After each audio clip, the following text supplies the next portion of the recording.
So, Berto, you contacted me the other day and you're like, hey, Kirk, let's talk about NXIVM, the cult sex slavery thing that's blowing up on the internet. Why did you want to do an episode about NXIVM?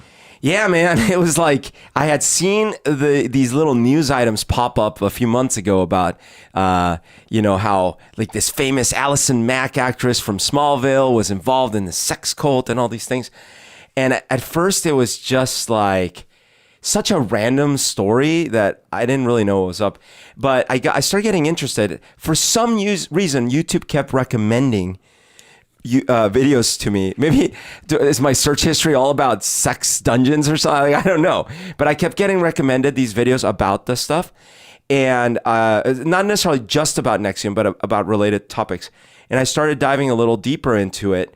And then I realized that it is very much related to other things that we've talked about, some of the stuff you've done episodes on, related to cults, pyramid schemes, kind of mind control, and then sort of also sexuality and male dominance, and a lot of these themes.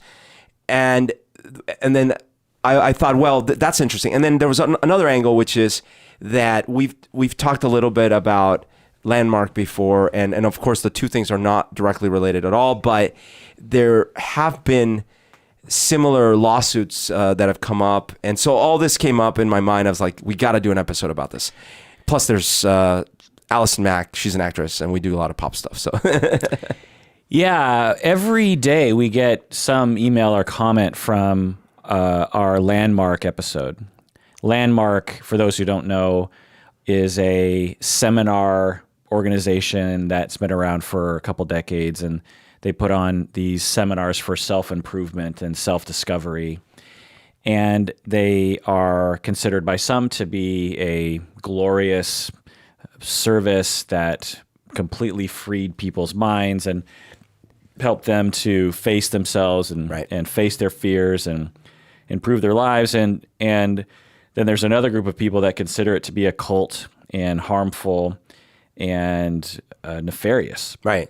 And it's a little tricky because I feel like, is there a cult where the people that are currently fully in it don't claim great things about it? And so it's always hard to tell where that line is. Yeah, and with Landmark, if you want to hear the full discussion, listen to that. It's called, I think, Critique of Landmark or Landmark Critique or something like that. I think we did it about a year ago in 2017 is my guess, maybe 2016.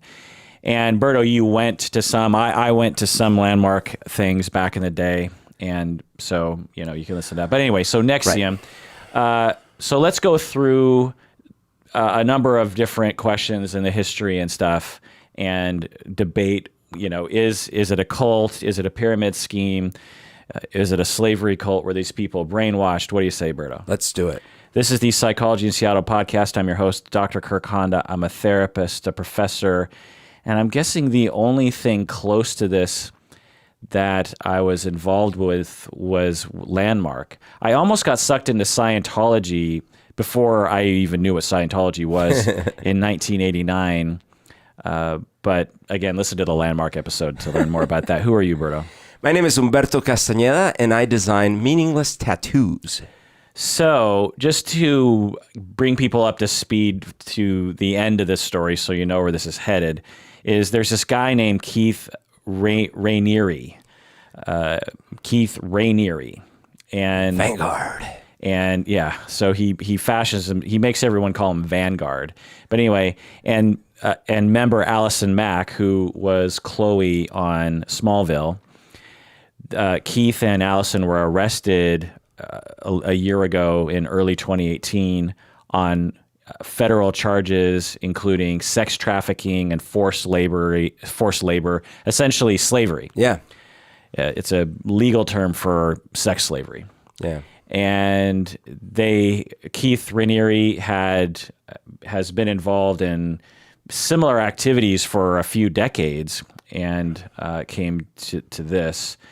The company NXIVM, if you're not familiar, we're pronouncing it NXIVM, but it's It's spelled NXIVM. Yeah, like Roman numeral style. Yeah, which I find to be obnoxious. But anyway, I mean, it's like the sort of thing a rapper would call themselves. Right, You know? right. But anyway, and when a rapper does it, I find it not obnoxious. But I mean, yeah, it's. I'm sure it's easier to trademark when it's. But NXIVM was NXIVM a thing? yeah. And when you hear NXIVM, you just think scam something. It does sound a little scammy. or the new Toyota NXIVM. Oh, You know? But anyway, so the company has been basically shut down, and a trial will be in a couple months in April 2019. Keith and Allison are going to go on trial, or one of them or something. So we're going to see what happens there.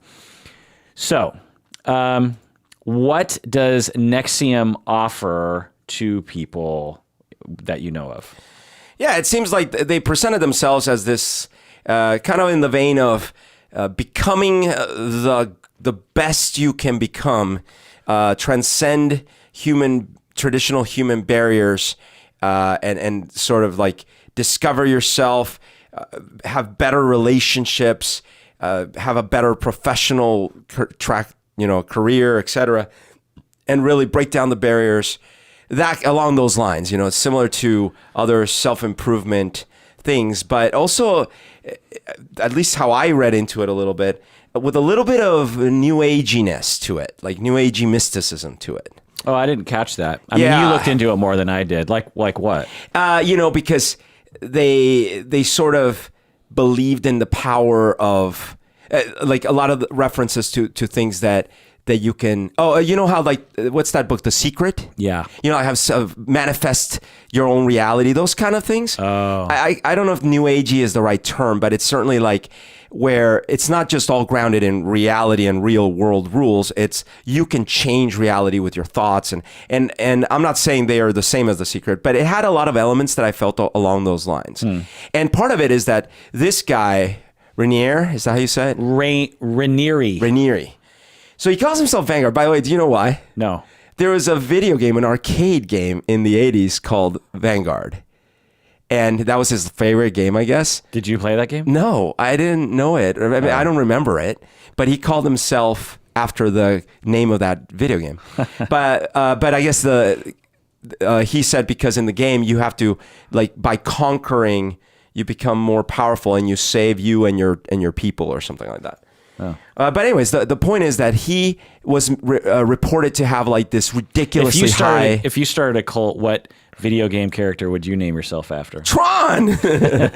He was reported to have like this ridiculously high IQ, like 270 or something. Yeah. And so from the get go, even before he did NXIVM or anything, just to put a fine point on that, he claims that he is among the top 3 tested IQs of all time. Now, by the way, does the IQ scale go to 270? No. I mean, it depends on what scale, we mean right? by it, because it's a statistical, it's more meaningful to talk about standard deviation, right? Sure. Like you have an average which is designated as 100. Right. But it's like Einstein's supposed to be like 160 or something. So this guy's like 100 points over Einstein. Well, once you get beyond like even like 145, the numbers get a little funny because the designation between a 160 and a 165 is kind of meaningless. You're in the top 99, very smart. 99.9 percentile. Right. And if you go up to I've never heard of anyone claiming that they had a test where they were 270. The test that we psychologists use, they tend to cap out at like 160 or 170. So in either case, I think this was part of the initial mystique, even way before NXIVM, and so I think what he was selling initially was like, well, yeah, I'm super smart, but you too can unlock this unlimited potential kind of thing, right. Yeah, so he's, as you're describing, there's a certain element of this that is really quite mundane, which is someone selling their services to improve people's lives, which is essentially what I do for a living. Right. I don't market it that way, but it's not that different, Yeah. Come to me, pay me money, and I will improve your life. I don't market myself that way, but that's the implication. Right. And so there's a lot of what he's doing is really quite mundane. It's just weird that so many of these organizations have so many problems. Like, I'm trying to think of one organization that markets themselves like this that doesn't have some kind of weird aspect to it. I mean, I would actually say Landmark is probably one of the ones that has the least amount of problems. That's a good point. Well, at least that we've heard publicly, right? Right. And the offenses that Landmark will do upon their people is like take their money or pressure the members to pressure other people to come. Right. And that's pretty low grade. Which, by the way, I would categorize it like an Amway thing. And in the sense that as far as I ever heard, Amway wasn't like, going after people and discrediting their name and all these things. I never heard stories like that, but it was really all like high pressure pyramid scheme, Right. So there's a lot of this sort of thing and quite mundane. And that's, I think, why he was sort of under the radar. So let me ask you, Berto, was this a multi-level marketing scheme or company? I believe so, because that was what he specialized in. Yeah. Like, my understanding is he started, like, his first big thing he did was this consumer level marketing thing. Yeah. And that was essentially, I don't know if it's a pyramid scheme, but it was like, hey, everyone pitch in so we have more bargaining power to get cheaper stuff. Right. But then it turned out it was fraud. Like, he got sued and all these things, right? Yeah, it was called Consumer Byline. That's what it was. His organization prior to NXIVM. Consumer Byline. That's right. Yeah, okay. Yeah. So do you know the definition of a multi-level marketing company? Not really. I don't. I mean, I know what I feel it is, but I don't know. Well, what do you feel it is? So to me, it's where there is a very highly concentrated but very small set of individuals at the top that reap pretty much the bulk of the benefits. And then they set up a structure where every member underneath is required to get more and more members underneath them. And each one of those members is supposed to contribute up. And it's sort of like the mob. It's set up a little bit like the mob. Like, everyone's expected to pay their tariff or their dues. So in the end, the people just a couple levels down really don't make that much out of the system. In fact, many times lose money out of the system. But the few at the top make ridiculous amounts of money. Yeah, I'm not an expert on this. And from the little bit that I read, what you're describing is a pyramid scheme, which is often very similar as a Venn diagram of multi-level marketing. So the stuff that I read was that multi-level marketing is the defining feature is that the members are encouraged to spend money on classes or products or something, and they are also encouraged to recruit others to the organization so that they can move up levels. I see. So this is, and as they move up levels, they get more prestige or money, or the upper levels are only, better classes are only available to upper level people. Right. So it's kind of like Scientology in that way. And like Amway is that way too, right? Amway is a multi-level marketing, but it's also classified as like a pyramid scheme. Right. So the definition of a pyramid scheme is that you are, it's basically fraud in that you trick everyone, particularly at the lower levels, as you were saying, into basically believing that they're guaranteed to have a return on investment. Yeah. And but everyone knows at the top, because they have stats on this sort of thing, because they keep track of it, because they have to in order to make the money. They have to keep track of every member and how much money they're making and how much money they're spending. And by definition, a pyramid scheme, everyone can't have a return on investment because what they're investing in is something that's false. It's a Ponzi scheme. The money just goes up the pyramid.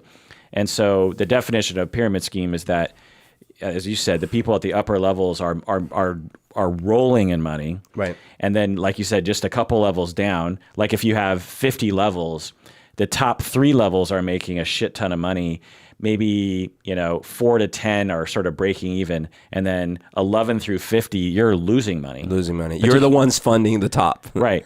but you're sold a bill of goods, Right. or convinced, or false advertisement, so to speak, that you definitely are going to move up the ranks, but by definition, you can't, or there always has to be somebody at the bottom, right? Yeah, the whole structure is based on taxing the poor and giving to the rich. In other words, if you were just trying to sell the goods and make the money that way, and say, imagine you and I start a company and we're going to sell empanadas, right? Delicious Colombian style empanadas. Actually, we should do this. Well, we probably do some math and we figure, okay, here's how much it costs to create 1,000 empanadas. Here's how much we can sell them for. What would be our company name? Le Empanadier? No, that's too complicated. Yum Yum? How about Amway Empanadas? Empaway. So no, but the point is, we figure out a way to hopefully start the business without immediately start losing money, right? So we're like, okay, we're not rolling in the dough, pun intended, but we are selling enough to where at least we're paying our bills and stuff like that. And then we figure, and there's a little overhead, and then we're like, okay, great. And now let's figure out how we get a little more efficient. And then maybe if we hire one more employee, we can make a little more, like we do that.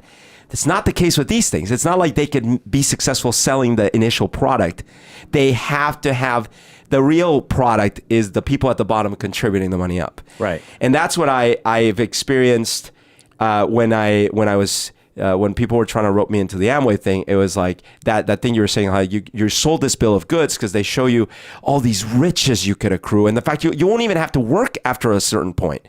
Like you do this, work hard for like a year in this thing, and you're basically set.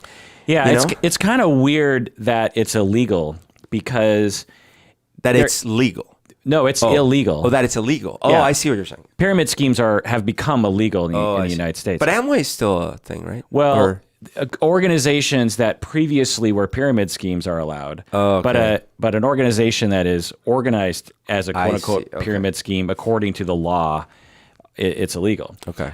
Which I find to be interesting, because they're not explicitly lying to you. They never, if they guarantee it, then there's one thing, but they don't usually guarantee, right? They're mostly saying like, there's this opportunity, if you work it right, then this is going to work for you, and you're very likely to have it work for you, right? It's probably similar to shark loans, or usury. How do you say it? Usury? I don't know. Like where I say, hey, listen, I'm going to give you a loan, and because I know you're desperate, I'm the only one who's going to give you that loan. And the catch is my interest rate is 30%, 40%, right? And you're like, well, I have no choice. They would be like 50% in a month. Right. But you're like, I have no choice, so I have to take it. So, someone could ask the question, it's like, I don't know, it's a consensual thing between adults. Why do you care?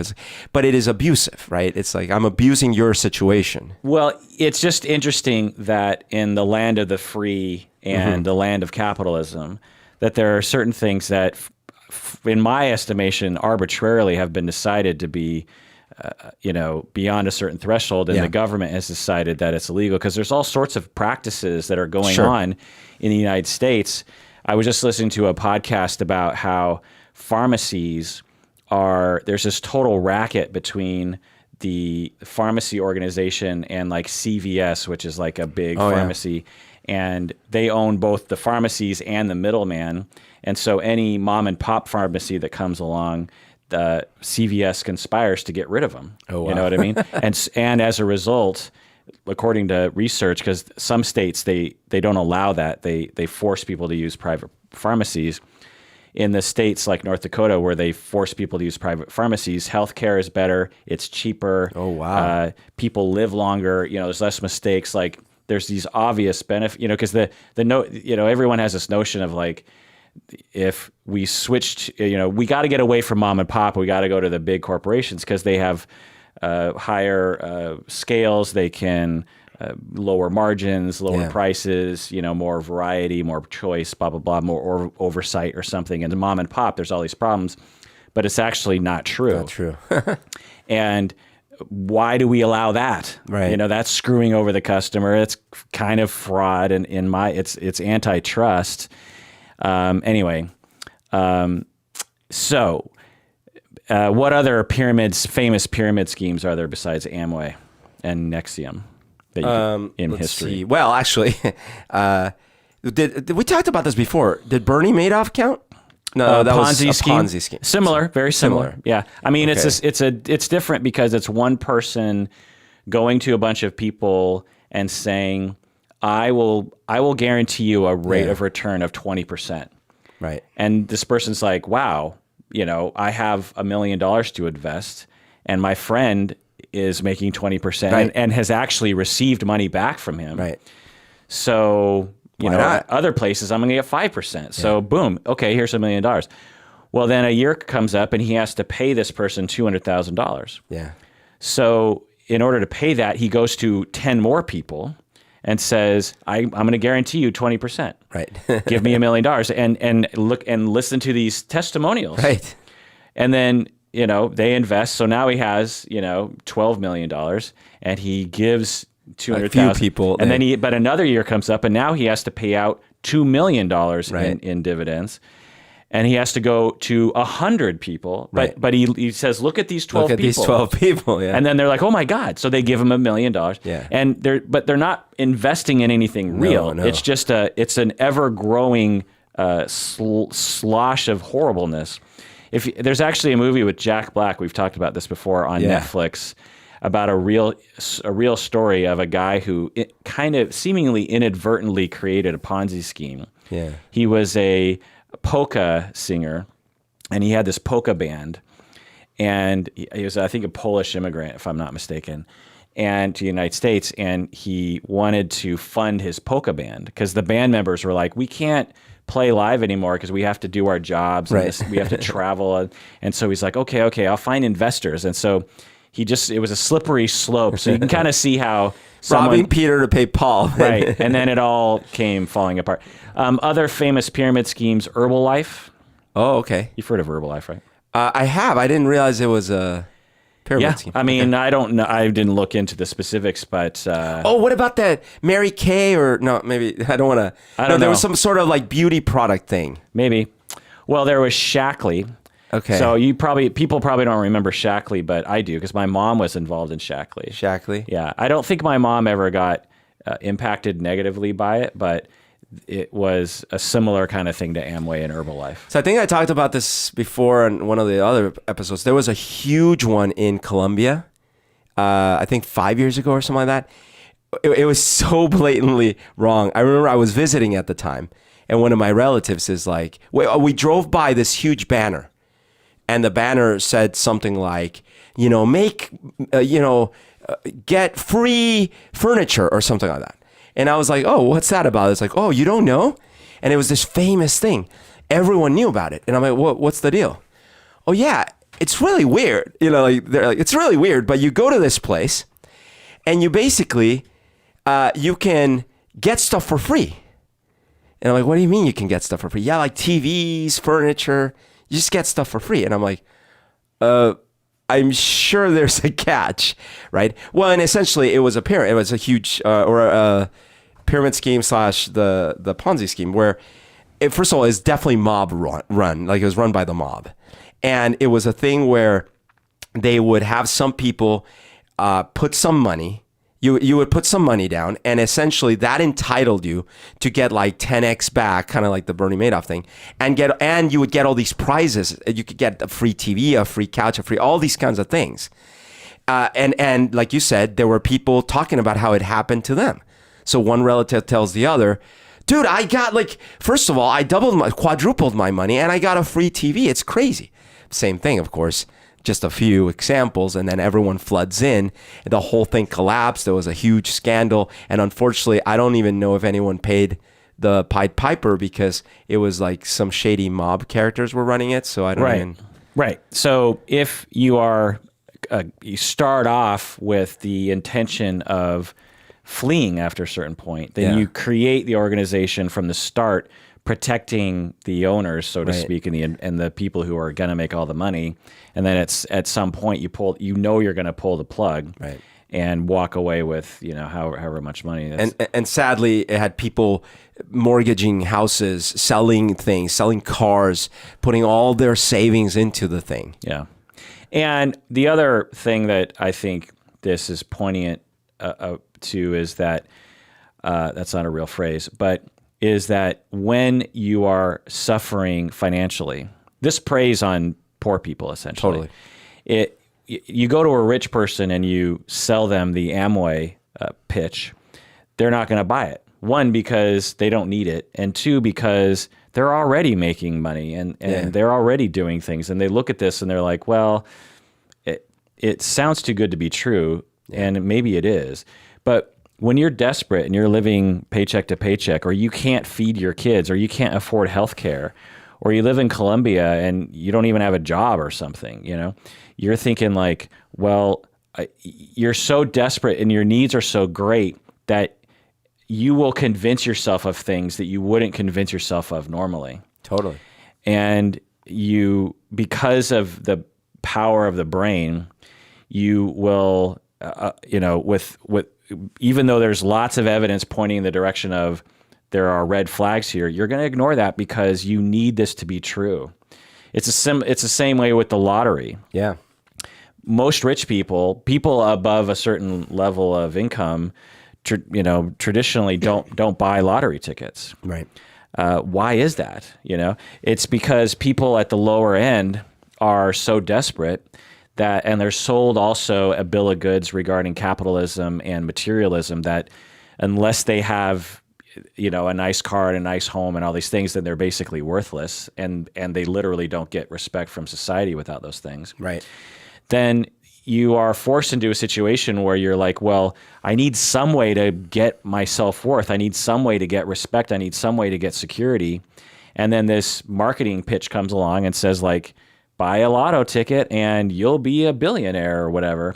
And even though people who are poor are just as smart as people who are rich, even though people who are poor know just as much about statistics, are just as likely to know about probability as people at the upper end, they buy a lot more tickets because why? Because they believe because they need to believe. Right. And the fact is lotto tickets, you're essentially just giving money to the government. There's the chances of winning the lottery are essentially zero. It's what is it like 70 million to 1 or something that you'll win one of those things, or maybe even higher than that.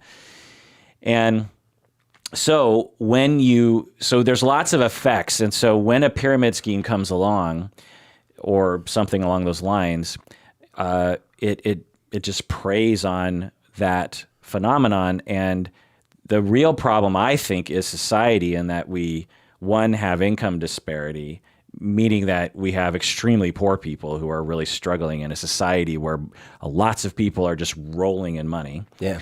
And then you create a culture that makes it so that if you're poor, you're basically nothing. You're basically not even human. And you create a system that it's very clear who's the winners and who are the losers. All you got to do is the way people talk will indicate who's a winner and who's a loser. And you just pound this into people's heads over and over and over again, and then it creates these opportunities. If we had a different society, then we wouldn't be vulnerable to this silliness. Totally. Well, and people that are well-to-do, especially if they've been well-to-do all their lives, or recently there was this comment from one of the politicians about the government workers that are not making money. And it was unbelievably disconnected. They were saying, well, why are they going to like soup kitchens? Do they not know they can just go get a loan against their future earnings? Yeah.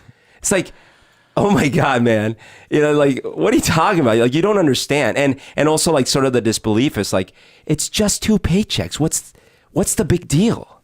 Yeah. You're telling me that 2 paychecks is all it takes for you to have financial... Yes, that's literally what's true. Yeah, I find that even liberals will have extremely uninformed, really hateful attitudes towards like the tent people in Seattle. Right.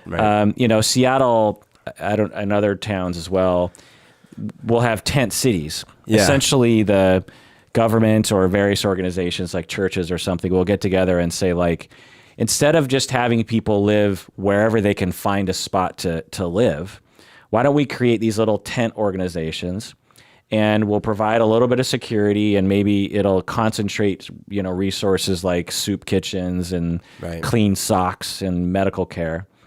And we can actually help people to get out of that, help people to go up to the next level of functionality, right? And you solve a certain problem of communities where instead of having, like I had a homeless guy in my old house. You remember the house I live in Lake City? Yes.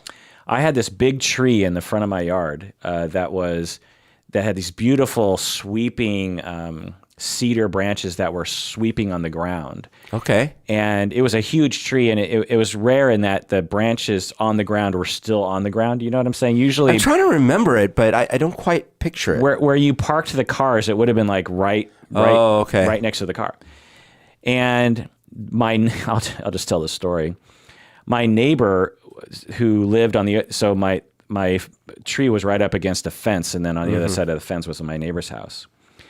And they had a refrigerator in their backyard, like just on the porch. It was just a fridge sitting there.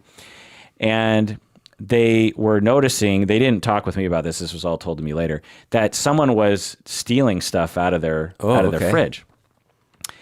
And they were, trying to figure it out. And then finally they was like, is someone like sleeping in the woods? And there's not woods, there's just like a couple smattering of little bushes of, bunches of trees. They look over my fence and they see a sleeping bag underneath my tree. Oh. And you'd had to really look because it's kind of hidden. If you just walked by the tree, there's no way. I mean, every day I'd drive home, I'd park right next to that tree. Right. You had no idea. Yeah, and they discovered that basically some homeless guy was sleeping in my tree. That's crazy. Just like 20 feet from my front door. Right. And so I went to work to Antioch at like 8 a.m, and I was coming back at like 2 p.m. or 1 p.m. I was just gone for like 4 hours. Yeah. I just went to teach a class and came back home. They had discovered it while I was at Antioch. By the time I get home from Antioch, they have, with a chainsaw, cut off all the lower branches of my tree. What? Yeah. Oh my God. In an effort to solve a problem on my property. Oh my God. Yeah. Like this tree was beautiful before they did this. And they just Wow. I was gone for 4 hours. Yeah. They probably busted out the chainsaw probably within an hour of the time I was returning home. What did you do? So I got out of my car. Sue them? So I got out of my car and I'm looking at them because they're kind of still doing it. Yeah. And I'm like, what's going on? And they explained the whole thing to me. And then it occurs to me, like, in my head, I'm running through a scenario in my head. I'm like saying these words like, why didn't they wait for me? Right. And this is my yard. And of course I'd be concerned about this. There are other solutions than raping my tree. You know what I mean? Right. I could sue them. It's maybe even like some kind of citation of some kind. Right. It's like damage, like vandalism. Yeah. And I ran all that through my head and said, I could win this. This is all within like a half a second. And then I said, but what good would that do? Sure. Like, these people live next to me. Oh man. Is this going to happen again? No. Like, this is a weird. They've never done anything. Were they explaining it just like a normal thing? Like, oh yeah, we just had to because blah blah blah blah blah. Yeah. Okay. No apology. No, I'm sorry. In fact, what I think happened was in their minds, I was to blame. Oh. Like, to them, they were like, we'll show him for what he, for not paying more attention or having a tree having a tree that's essentially like an attractive nuisance to someone doing this. Like, I think they actually felt they were not only justified, but actually like they were punishing the wicked, Like, I was a wicked person for having a tree that was too easy to hide in. I'm lucky that didn't happen to me because I might have been chopped by their chainsaw. Because I would have been, unable to contain myself the way you sound like you contain it. Well, because again, I just ran through in my head. I'm like, oh man. So let's fast forward through this scenario. Okay, I tell them you're going to hear from my lawyer. Yeah.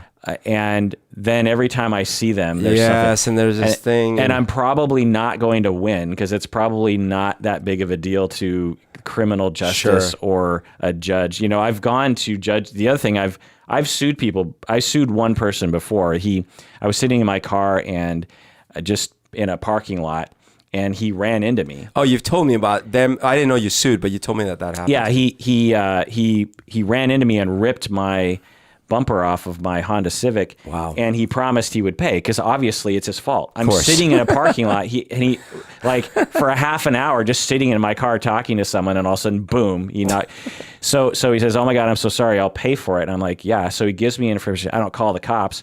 Fast forward a year, he says, "I'm not paying for it." Wow. And then so I took him to small claims court. We go to court a year after that, because it takes that long, right? And then he. In court, long story short, I demonstrate that, and it was kind of down to the wire. Like the judge almost threw the case out. What? Because the other guy was claiming that I had pulled into the parking spot kind of at an angle. You know what I mean? And long story short, I heard the judge saying things was like, "Oh my God, the judge is believing this crap." One, they're believing it, and how self-serving is that story? And two, like that doesn't matter. I could be parked in the middle of the parking lot in no space. That doesn't give you the right to ram into you. Yeah, like it doesn't matter how I was parked, Right. But anyway, so then I lost faith in judges because I'm like, I can't even believe you're entertaining this shit. So then I win, and then he doesn't pay. He refuses. Oh my God. So then it takes another year. And I'm like, I don't think I'm ever going to see this money. And then I think I threatened to take him back to court, and then he paid me. Guess how much money I was even asking for? $1,000. $400. 400 was a 3-year process. Yeah. Oh my God. So anyway, so I'd been to court before, and I've experienced the nonsense of it all. Yeah. And I'm thinking, one, how much am I going to sue this person? I'm probably not even going to win, or it's going to be super aggravating. So Did this cost you money, by the way? No. Okay. I mean, it could have, because I sold the house, and you could argue that it shaved. No, I meant the lawsuit you were talking about, the one you sued. Oh no. Okay. Small claims. You don't need a lawyer. Blah blah blah. Anyway, my point is that we are. We're far afield from the topic. Let's get back. Sure. Well, let's take a break. Sorry, yeah, let's take a break. But then I know what you were talking about. Well, what was I talking about? Like how people don't understand that the people at the lower levels of income really have very little. So any chance they have at a better life, they jump at it. Right. And that our society is set up to essentially keep them at a lower life and force them to go into denial about such things like pyramid schemes and the lottery. When we get back from the break, let's talk about whether or not NXIVM was a cult or not. What do you say, Berto? Let's do it.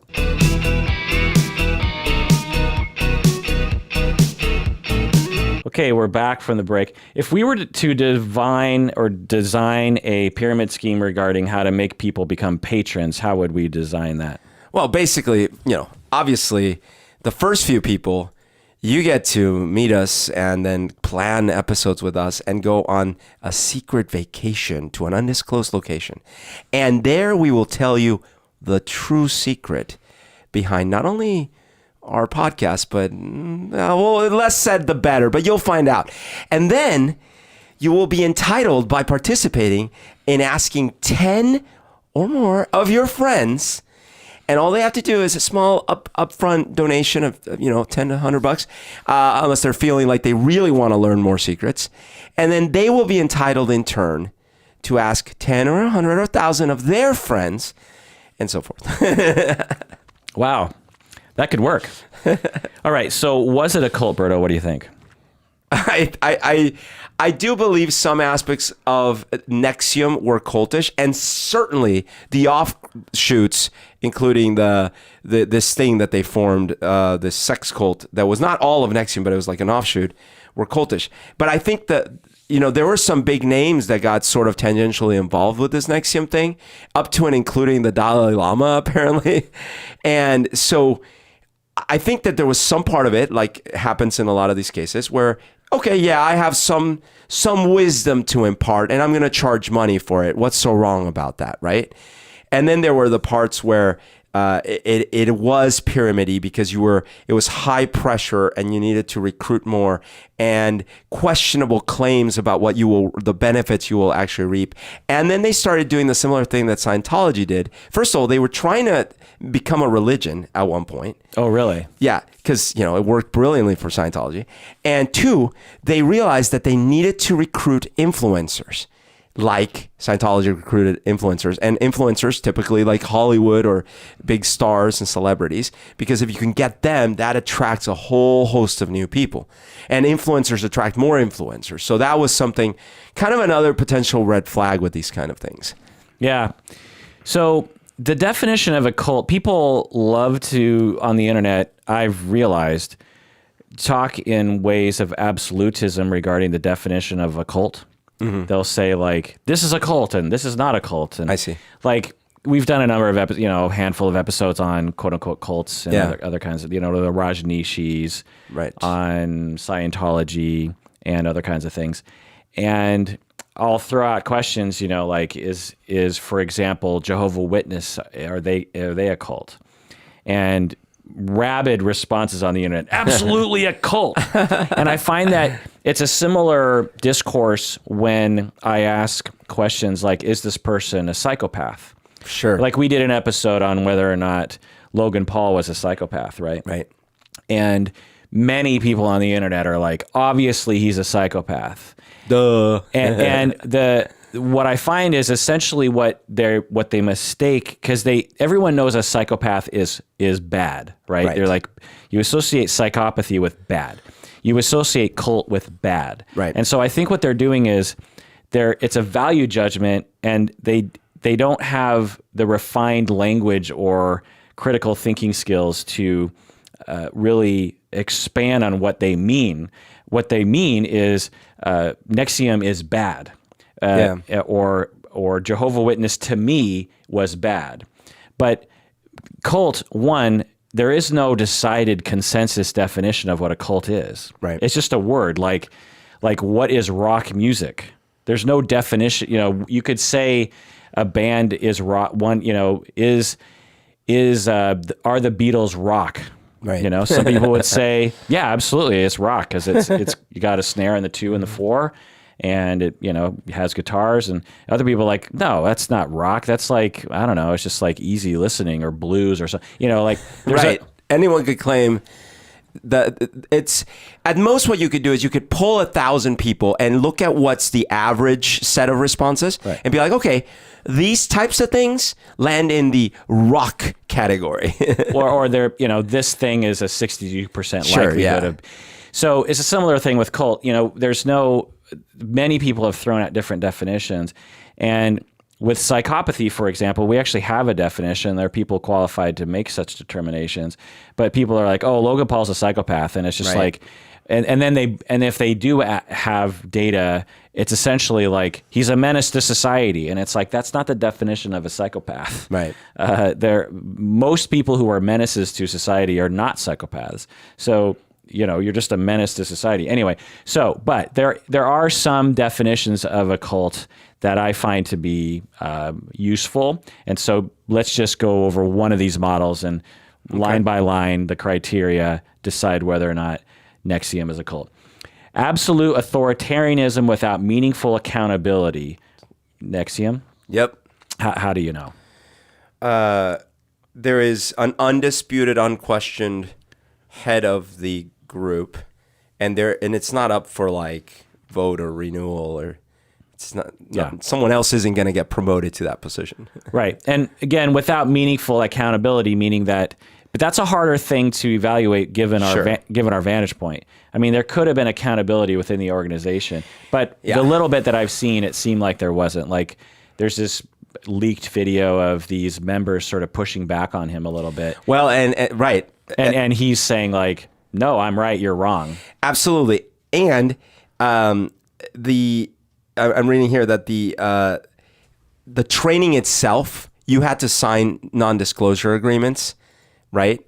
So that's kind of like same thing with Scientology and stuff. Like, hey, listen, you can't talk about any of this outside of here. Right. Now, that's true in a lot of companies, right? At least, like, you can't, you work for a company, and, like, I work at a company where I'm not supposed to discuss exactly how we tattoo people, but I can talk about the designs of the tattoos. So that's true in a lot of companies. You can't discuss freely everything about what you were working on doing. But one difference is, like, in this case, when we're talking about accountability, if the training methods are violent or abusive and things like that, you've already signed like what you think is a legally binding document where you can't even talk to your like relatives about it. Right. Well, there's a big difference between a non-disclosure regarding trade secrets like Coca-Cola formula and non-disclosure about anything you're doing. Right. Alcoholics Anonymous, you have an agreement that you're not going to talk about other people in the group. Right. So that people feel safe when they go to groups to say whatever they want to say. But no one in Alcoholics Anonymous says you can't talk about what you learned or what happened in general. Like people did this and this has happened. You're just not supposed to talk about people's names. Whereas, anyway, okay, number 2, no tolerance for questions or critical inquiry. We've already kind of answered that one. No meaningful financial disclosure. Do you know anything about that one? No, I don't. Yeah, we don't know. We don't have data. I don't know if they made public. Unreasonable fear about the outside world. What do you think? Fear? Yeah.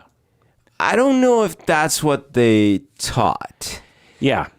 Not fear. I don't know. That's common to, say, David Koresh. David Koresh? Well, Scientology has fear of psychology. Right. So that's essentially like an alternative to what their model is providing. So, yeah. Well, and actually they do kind of do this, in Scientology, they do the thing where like, hey, anyone telling you otherwise is a repressive or whatever they call it. And like, oh, don't talk to those people. You got to not talk to your family. You got to so in that sense. And so I don't know how much of that was true about NXIVM. Right. Doesn't seem like it, because they seem to be kind of in the world, Sure. But who knows?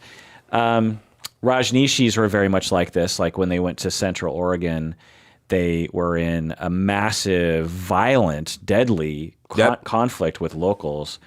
And that's a very good way, if you do it right, to create extreme cohesion and obedience within your small cult. Because there's the rest of the world is your enemy and is aggressive against you. Right.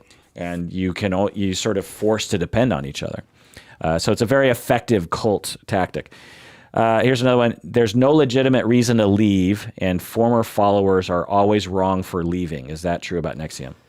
I believe it is, yeah. Yeah, having listened to interviews of former members, they will say that I mean, not horrible like in, say, the Koresh cult or I don't know, Manson cult, but it was narrativized as, because people would leave, you could freely just drop out, but they were labeled as like, they don't really get it. They're missing out, all that kind of stuff. Former members often relate the same stories of abuse and reflect a similar pattern of grievances. Is this true about? Yeah, there were a lot of similar stories from ex-members. Right.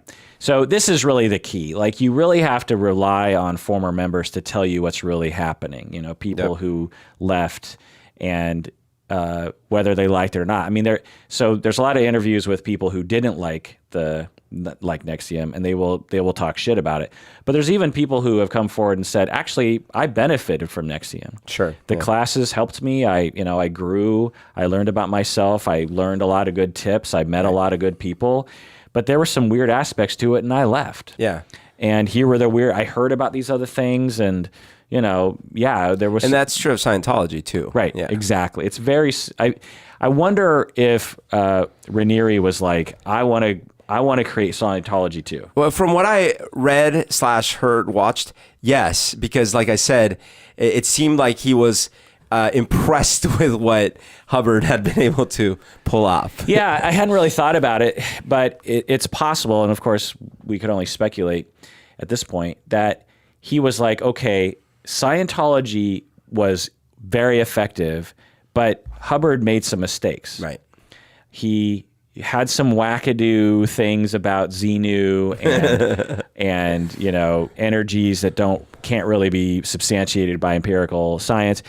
And he also was a bit of a creep, and so I'm going to create a different, a very similar thing to that, but not be a creep.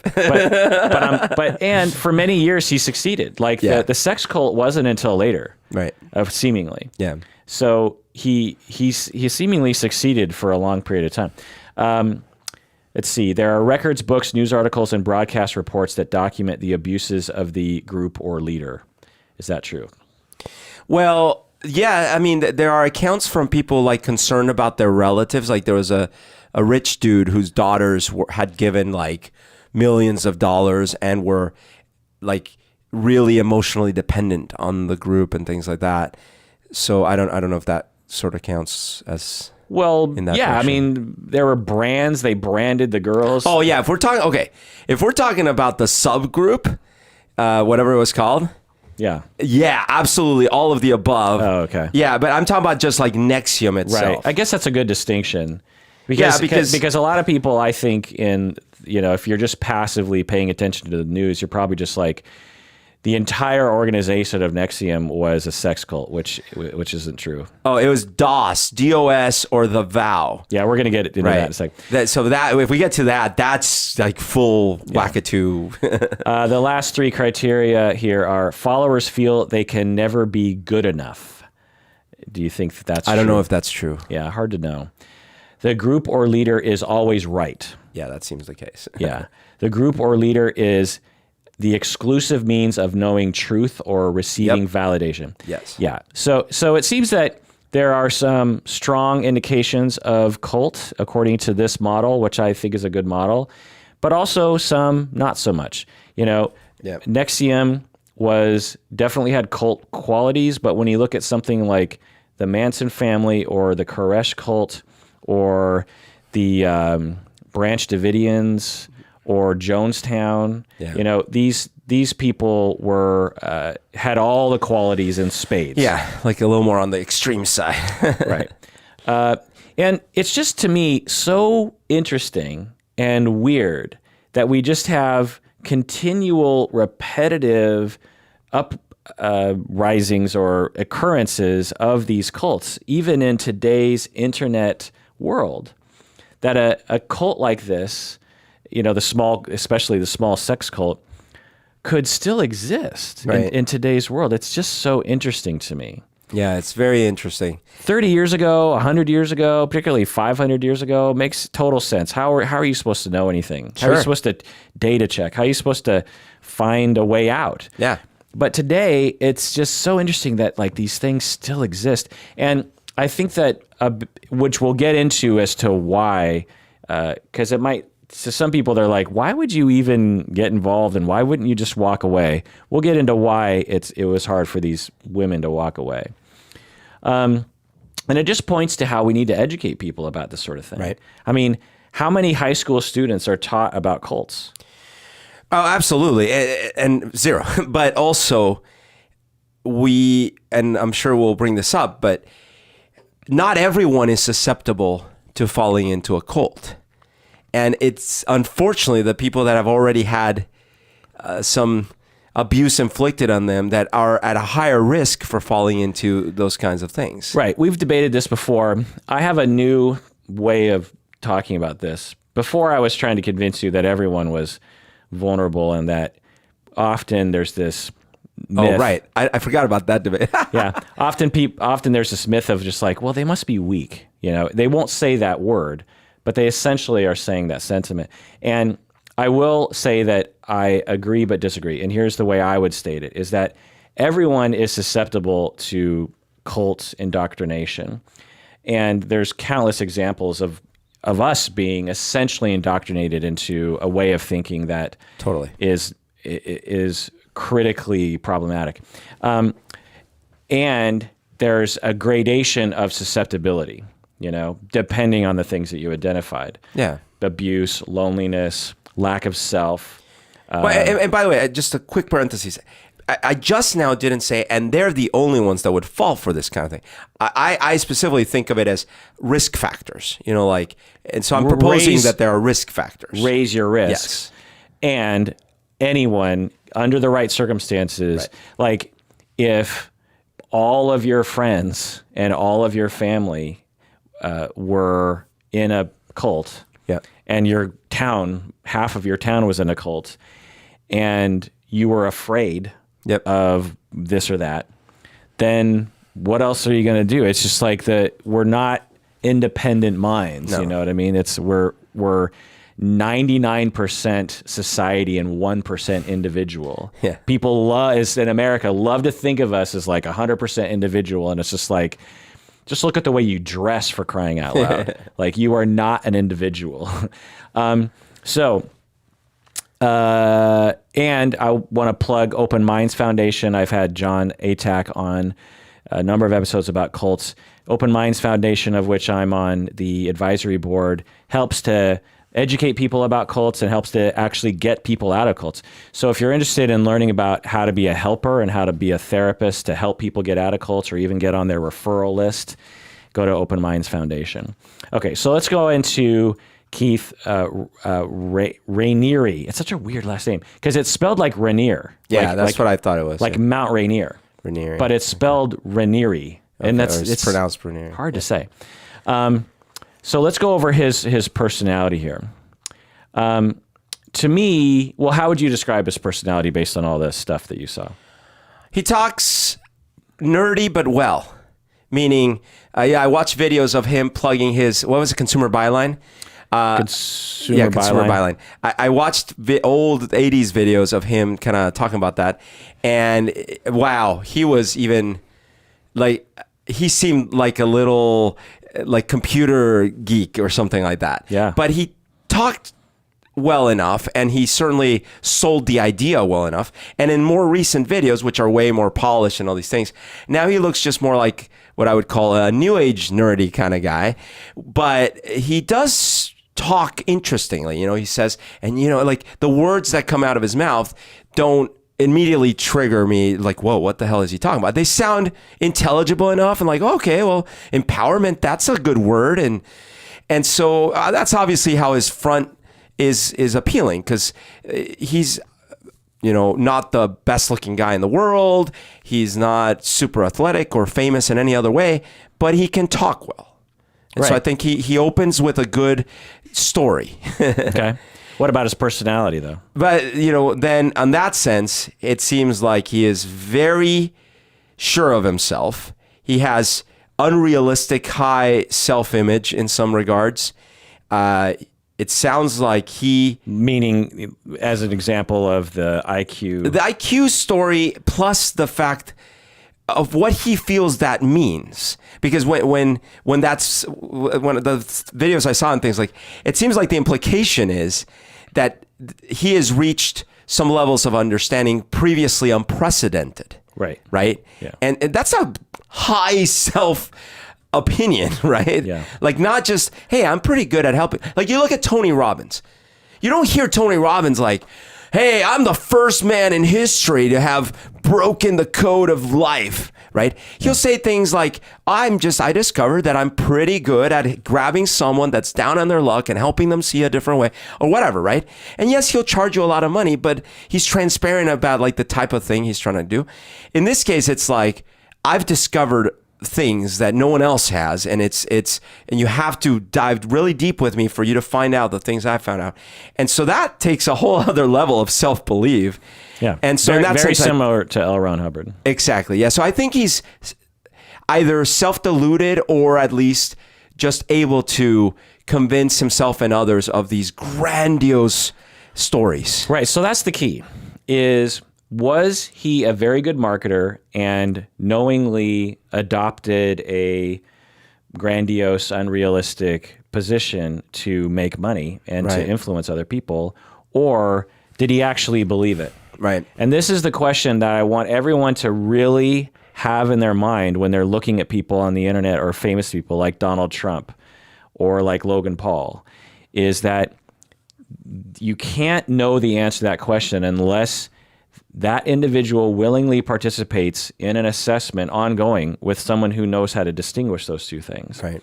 Because it's possible that Raniere was just very shrewd at knowing, like, well, I don't really believe I have all the answers, but if I act like I have all the answers, then I'm going to make more money. Yeah. And when you create a capitalist system and a culture that values making money and having prestige and, blah, blah, blah, having nice cars and planes and everything, then people are going to find all sorts of weird ways to make it up their ladder, and they're going to use the strengths that they have. And it could be a mix, like in the movie The Smartest Guys in the Room, the Enron story. Yeah. It's clear, like, here's people that had who actually also were involved with Keith Raniere. Oh, yeah, I read that. That's a crazy connection, actually. The CEO of Enron was one of his customers. Oh, wow. Maybe there's that's a signal there. But I mean, the thing I was getting at is, here's a group of people that have a high self-esteem or high self-image, and they believe they are the smartest guys in the room, kind of thing. But then they start acting that way, and then they start having success. And so then that makes them actually kind of validates their theory. So whether or not initially it was like bravado, all of a sudden it's like, oh, I guess I am the smartest guy. And look at all this money I'm making. Right. And then it could just snowball from there. Totally. So therefore, these cult leaders that start actually having hundreds, thousands of people telling them, you are the savior of humanity. Yeah. Well, maybe I am the savior of humanity. Right. Yeah, exactly. So, which again is another tick in the evidence on the column that we are social beings and not individuals as much as we think we are. You can create narcissism in people by their circumstances. Yeah. So the traits that I find that Keith Raniere had was like thousands of other people that we have seen in popular media or in other kinds of positions. He has the following traits. Number one, he has charisma. Yeah. And this is all in the narcissistic psychopathy spectrum area. Yeah. What I would call low-grade, quote-unquote, functional narcissism and psychopathy. Yeah. You and I are on that spectrum. Right. As we've talked about before. In order to feel like you have enough interesting things to say to create a podcast, you have to be on that spectrum, at least at the 5% level. You also have to be a little bit psychopathic in that you're willing to break society rules and you're willing to maybe incur disapproval from other people, Right. And live outside the sort of normal lines of life that most people feel like they want to conform to. So Keith Raniere is definitely on this spectrum in terms of my conceptualization. He has charisma. He knows how to create buzz around him. He knows how to make others feel as though they're benefiting from his guidance. Right. He knows, how to quote unquote manipulate other people. And I use manipulate in the not judgmental term in terms of like, he's just very good at knowing like what makes people tick and knowing in order to create a group like this, prior to the sex cult thing, you just have to know how to push people's buttons, you know? So as he's talking to people and he's providing guidance, he's realizing like, ooh, when I do this or when I say this, people really respond to that and they want more of it. Yeah. And so he was, he's just really good as that. And, as I was saying, most people who are on the spectrum like this, who are lower on the spectrum, they don't do any harm. Like I said, podcasters are like this in general. They could be salespeople. They could be politicians. Every politician is also on this spectrum. There's no way you could be a politician without a dash of narcissism and a dash of psychopathy. It's just not possible. Community organizers, professors. Take it from me. I've worked with lots of professors. They're all on the spectrum. They love to talk. They love to listen to themselves talk. They think their ideas are great, and that's what you want in a professor. You don't want a professor who's like insecure about. Don't take it from me. Yeah, I don't know anything. In fact, those professors who actually are like that quickly end up being fired or drop out or get burnt out because, one, students don't respond to them very well. Two, they come across incompetent. And three, they can't really put up with the BS of being a professor because they don't really care about coming across as smart to other people. Yeah. There's a reason why people on the narcissistic psychopathic spectrum are attracted to podcasting or teaching is because you get a spout about bullshit like I'm doing right now. So, but given what we found later about Keith Raniere, God, it's so hard to say his name. There's something different about his personality that is beyond the regular low grade spectrum. He has. But it's hard to know what that was. Right. It could be sadism. There's an actual, we don't have it in the DSM anymore, but it exists in reality. Just because it's not the DSM doesn't mean it doesn't exist, which is sadistic personality disorder. Where he like gets off on others' pain. Right. He branded people. Why the hell would you do that? He had, I mean, this is now we're starting to get into a little nitty gritty here. He had a set of women that were blackmailed and coerced to begin with, now them themselves holding down other women to brand with a hot iron. Right.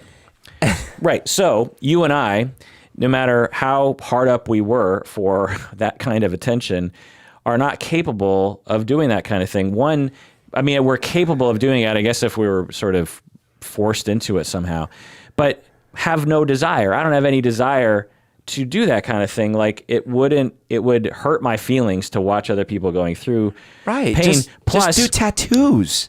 Plus, I would not want to have a gaggle of people around me who I was suspicious that they secretly hated me. You know what I mean? Like that doesn't, I hate it when I'm around people at work who I suspect might be neutral about me. Like I'm like, I think that person's neutral about me. That's making me uneasy. I gotta get them to like me. So I can't imagine having like a whole sex slavery cult where there's a good possibility they all hate me. You know? Yeah. That's a particular kind of personality where you get off. Unbelievable. You actually, essentially the way to look at it is, one, you have enough psychopathy where you don't really care about other people's feelings. And you have a pretty good amount of sadism in that because he's smart enough, you know, he is a 270 IQ. He's smart enough to know if this gets out, he's going to jail. Right. He's not a dumbass. But why would you risk that?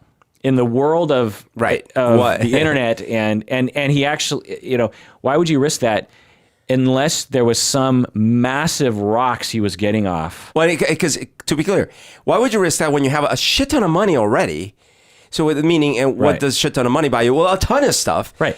And including, do you want to get prostitutes? Fine. Do you want to just get really hot women that love you because you're amazing, because you have this NXIVM thing, or because you have money, or all of the above? Right. You can. Right. That's always the kicker. It's like, if you already have money and power and women, why would you do this? Right. You know, when we were talking about Bill Cosby. Right. Very similar thing.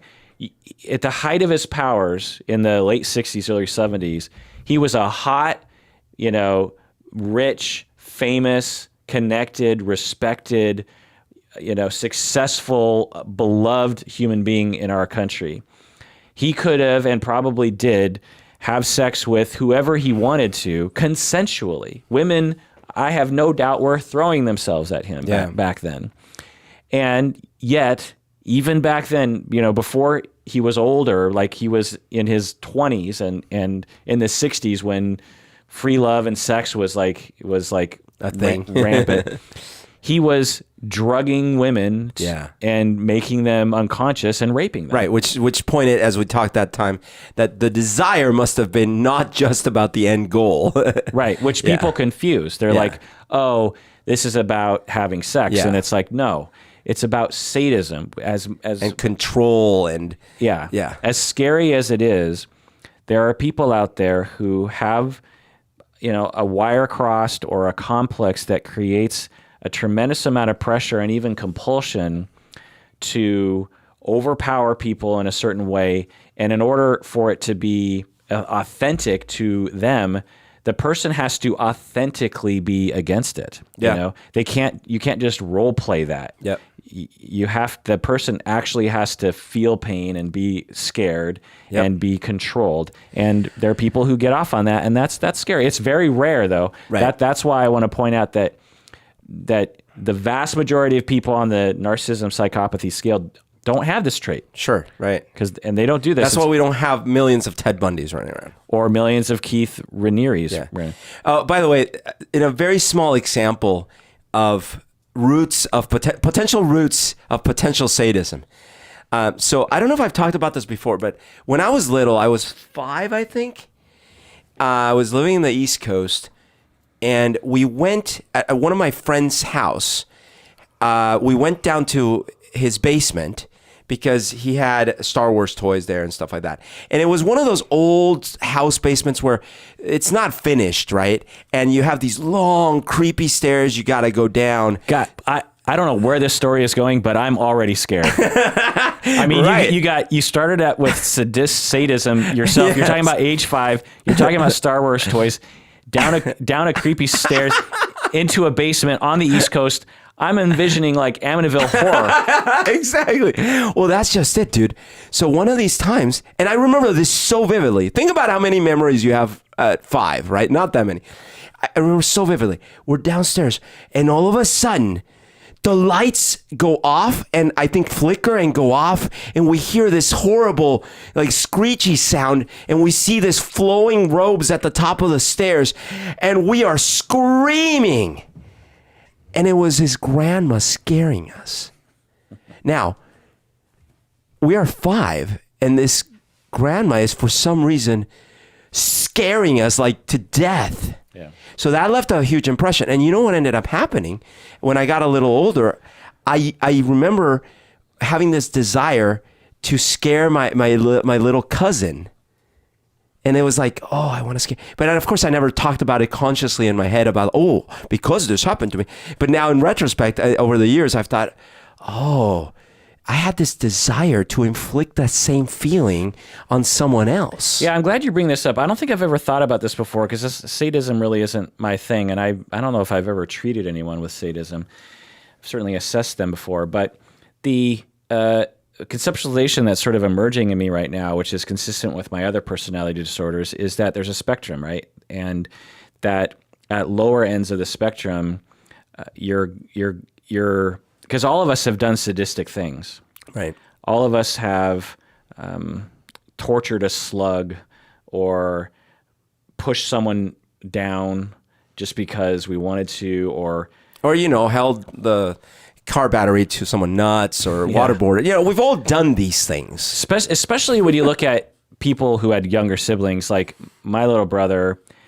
There was I can't. It's just the most worst thing in my mind, and I've apologized to my brother like 20 times about it as an adult, and he keeps saying either it's fine or he doesn't remember it happening. But boy, do I remember it happening.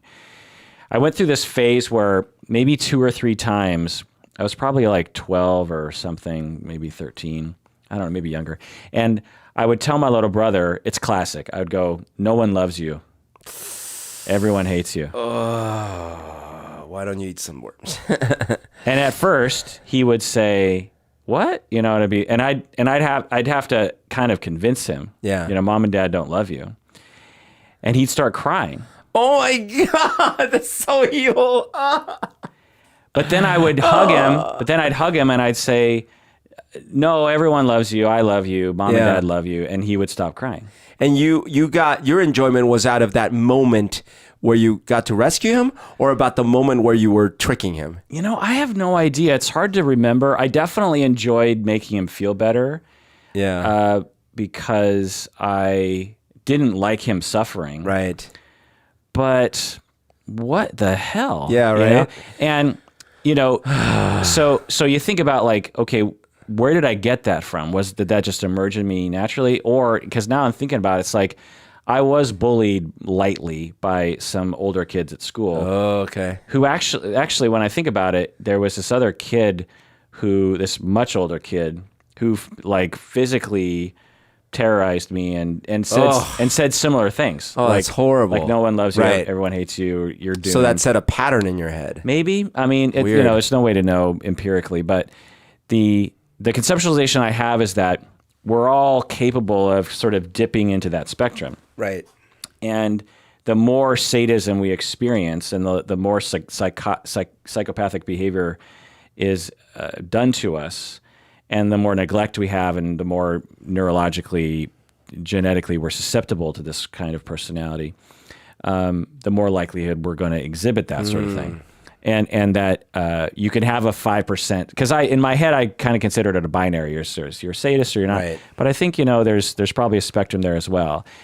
Keith Raniere clearly was fairly high on the spectrum, but not as high as say Charles Manson or something, because Keith Raniere waited until he was well into his life and career. He was like in his 50s or something by the time he started doing the more severe sex culty stuff. Yeah, there's no stories that I've heard of him, abusing people and things like that when he was young. Or they might exist, but that hasn't come out. Right. So getting back to this extra. So again, he's clearly on the narcissism psychopathic scale, and to me, the thing that differentiates him from us and all the other people that are kind of on that scale is he's very high. He's probably very high in the scale because, just take for example the IQ thing. Yeah. I don't know about you, but I have also. I'm cringing as I'm about to say this, bragged about my IQ at times. I see. And been very interested in knowing my IQ. I see. You know what I mean? And was very happy at the result and very braggy about the result. Right. It was years ago. To my memory, I haven't done that, and I guess until now, as sort of a humble brag, what I'm doing right now. But the point is that there are certain markers. Donald Trump, for example, talks about he's a genius. Yeah. There's just certain markers that you can just kind of tell. Anyway, but what's different about Keith Raniere is that he has either sadism or he has such a severe case of what we call cluster B personality, which is narcissism, antisocial, histrionic, borderline, due to potential relational trauma, meaning that if he has significant abandonment issues from his childhood, like significant abandonment issues, what can happen to you is you're so desperate for people not to leave you that you will resort to a lot of weird sorts of things.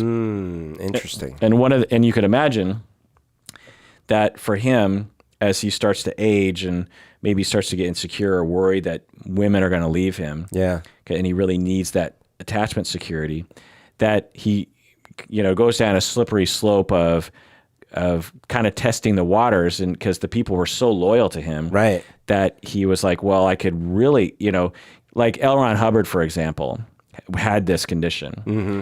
There were, in my estimation, based on the limited reports I've heard, is that he would, upon being rejected or demeaned in some way, would lock himself in his room for days crying. Oh, wow. Like he was a very highly suffering individual.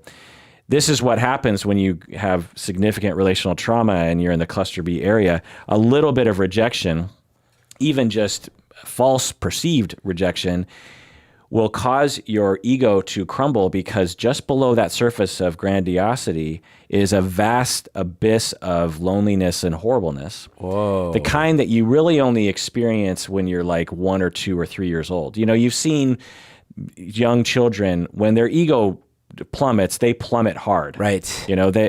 Nothing can soothe them. They're upset and irrational and flopping around. But it's handleable because they're 2 years old. They can't do much damage.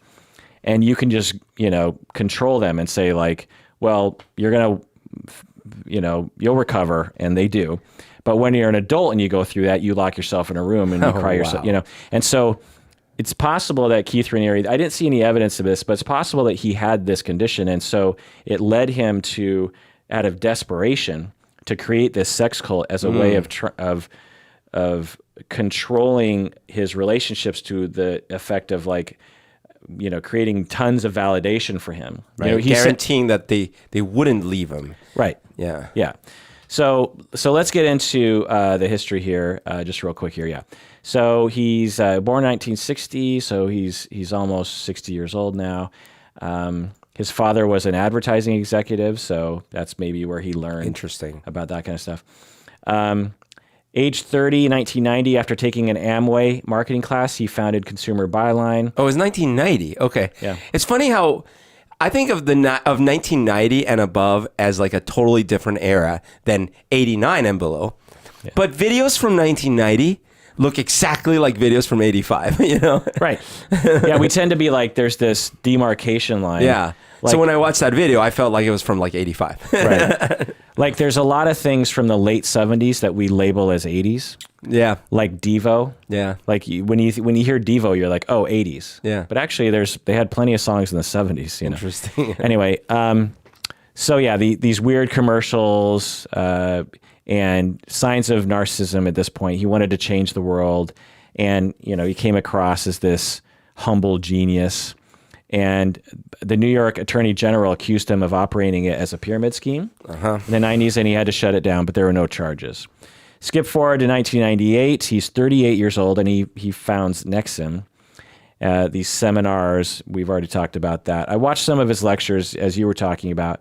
They're fine. I mean, they don't appeal to me, but there was nothing nefarious about his lectures. Yeah, it doesn't, because I have heard recordings of some other cults and things like that, where I'm immediately like bristling, like, oh God, that sounds really creepy. And that wasn't the case. Like you're saying, it wasn't really something that I went like, oh man, I should get into this. But it was at the same time not super creepy in that way. Yeah, the little bit I watched, he uses a lot of words, and he's very calm, and it looks you in the eye and is very convincing. He seems convinced of what he's saying, but it doesn't come across as pressuring. But I was trying to detect as he was talking, what he's actually saying. Yeah. And that's an interesting skill that you'll actually see a lot of charismatic people do. You'll see religious leaders do this too. You're almost sort of hypnotized or lulled into this sense of fascination and obedience by the fact that they never say anything that your brain really rejects, because they're just saying word after word. Like, let me try to emulate it a little bit, see if I can hypnotize you, Berto.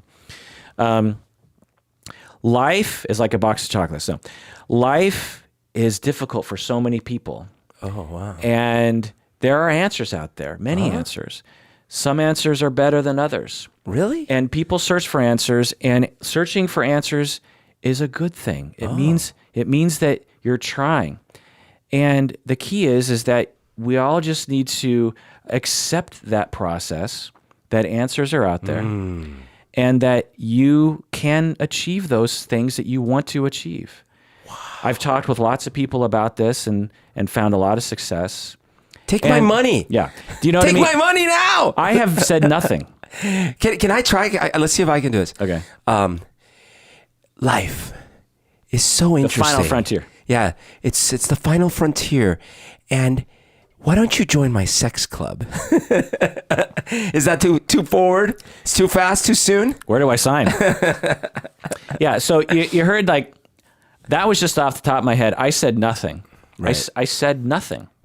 But you do that enough to people who like to look at your face while you're talking, or are looking for answers and are somehow convinced, or you have a team of endorsements behind you that say these words are important, or people don't know how to use critical thinking skills around, well, wait, what exactly is this person saying? Right. Well, and then there's the risk of, in some cases, I think we had banned this topic, but it doesn't matter. I'll unban it temporarily. So we're sitting here listening to a Jordan Peterson lecture, and in that case, he's using such literary, layered language that it's even more obfuscated, that sometimes he's maybe not saying too much. And if you question whether he's saying too much or too little, one of his followers might say, oh, you just don't understand it. And it's like, when you're battling the beast, that's not just any beast. And I don't mean a beast metaphorically. I mean the real beast. Right. The beast in all those books. That's not just the beast that you saw in the movies. That's the beast at the end of the book. But not a fake book, a real book. Right. Like, wait, what? Yeah. And one could argue that speaking in poetic, metaphorical, squishy terms isn't in and of itself evil or nefarious. It's a way that people talk. Yeah. You know, there's surreal movies that don't really have a point that people like to watch. But the key is at what end, you know, Yeah. what's the effect of it? Does it lull people into obeying you and spending money and not actually improving their lives? Or does it inspire people to you know, and doesn't drain their bank accounts or cause them to cut off relationships with other people, you know?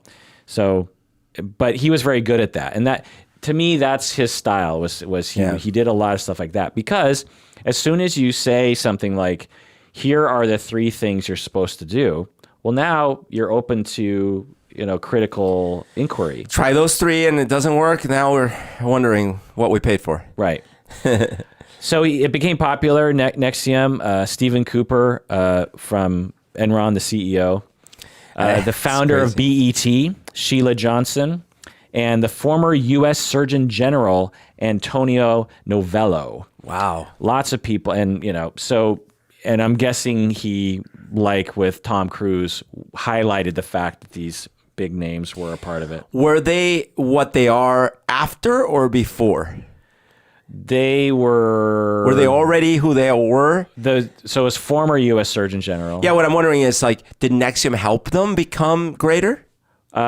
Seemingly not in terms of what they're known for. I see. You know what I mean? Because Enron was before all that. And BET, anyway. So, but, you know, big names. Yeah. And again, as you pointed out during the seminars, they needed to call him Vanguard. Because like the more impressive thing to me is take Montessori schooling, for example.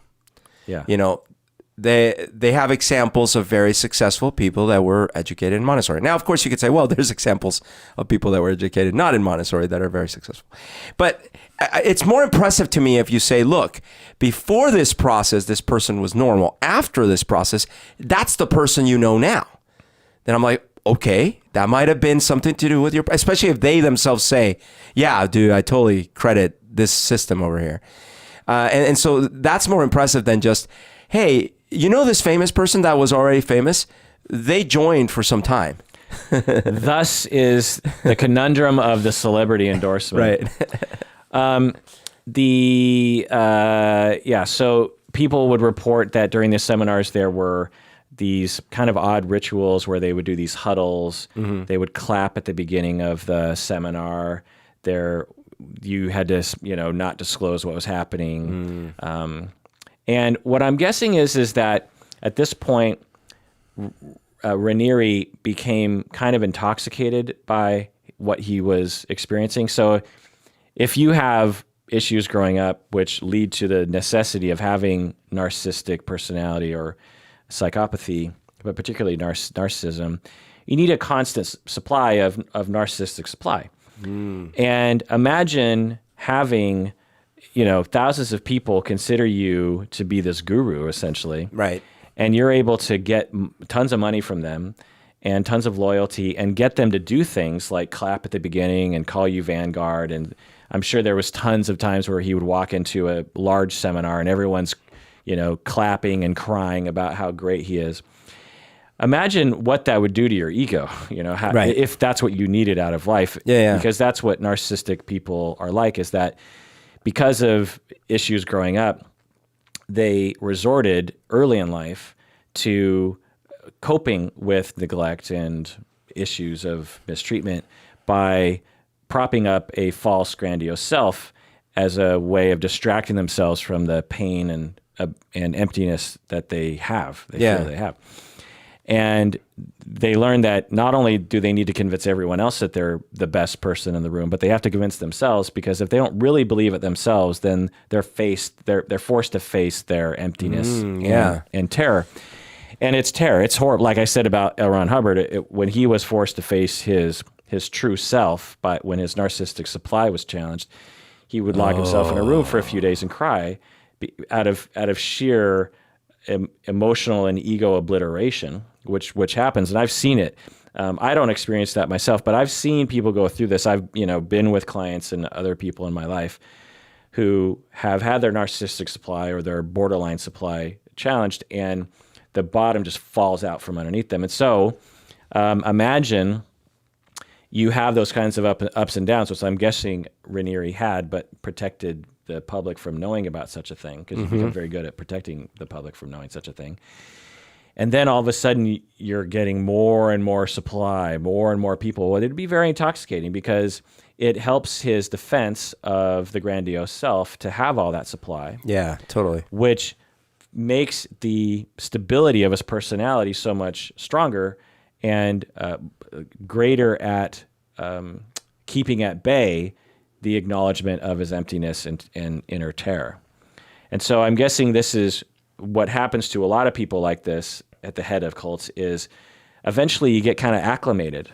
You know, like eventually it's like, okay, I've had 3 years of these seminars. I need more supply. Yeah, what's next? Yeah, because that's the thing about when you have the need for a distraction, once you become habituated to something, it no longer distracts you. Right. So you need to get a higher level or some new novel version of the distraction or the narcissistic supply. And so I think it was a slippery slope that led him to eventually having a sex cult. Right. Because for many years he was completely legit and there were some weird things, but there wasn't anything illegal and untoward seemingly, He was kind of a dick to people, and he claimed he was the smartest guy on the planet, and there were things that were odd about him, but there didn't seem to be any direct harm. But he wasn't being arrested for cult, for like sex slavery. So then fast forward to 2003, and some people started looking into him. There was a Forbes article, Vanity Fair. But didn't really put an end to it. Then actress Kristen Kruick became a member. She was Lana Lang on Smallville. And then she recruited Allison Mack to join, who Allison Mack played Chloe on Smallville. And Allison Mack got really into it to the point where she actually moved to Albany, New York, to be near the headquarters. So she wasn't just into NXIVM. She wanted to be like fully, that was her life. That became her life. Yeah. And Keith Raniere was so jazzed about this because this was not just someone who kind of liked it, like the Enron guy. This was someone who was into it. Yeah. And she was known publicly. Right. And she was, Smallville was a big show. Yeah. To the point where, do you know what my dog's name is? You don't know the name of my dog? Krypton? What's your dog's name? Chloe. Oh, okay. You didn't know the name of my dog? I guess I didn't. Wow. Chloe. Because I always say hi to her as like, hey, how's it going? But I never say hi, Chloe. She's never introduced herself? Is your dog named after Chloe? Yeah. Wait, so you were a big Smallville fan? No, I'll just say this. An extended family member, their favorite show was Smallville, and their favorite character was Chloe. Oh, okay. Because I was a very lightweight Smallville watcher. Like I watched a few seasons. I liked the first 5 episodes, and then I was like, oh, this is a soap opera. Yeah. That's kind of made for younger people. Yeah. So I watched 2 seasons, and then I lost interest. But I have to say, Chloe was never one of my favorite characters. Yeah. So my dog is named after Allison Mack's character on Smallville, which is interesting. So now this is surprising to a lot of people because they're like, well, she had it all. She was an actress. But again, as we have talked about many times, anyone is vulnerable to a cult. And just because you're famous doesn't mean you don't have a lack of self. In fact, you might have a greater chance of lacking a self because the lack of self might have led you to narcissism and a need to be a star, which led you to be famous. And not that every famous person has a lack of self, but anyway. So skipping through. Yeah. So then eventually 2015 was when DOS was formed. It stands for, they speculate that it stands for Dominus Obsequious sororium, which Yeah. is basically means like master over slave women. Yeah. Reportedly, there's a rotating group of 15 to 20 women. Maybe a total of like 50 women had been in the group, and they would target young women, young attractive women who were seemingly going through tough times.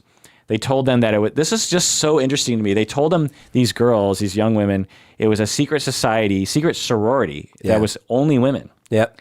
And if you join our secret NXIVM sorority, there's camaraderie, there's mutual support. New doors open up for you. Right.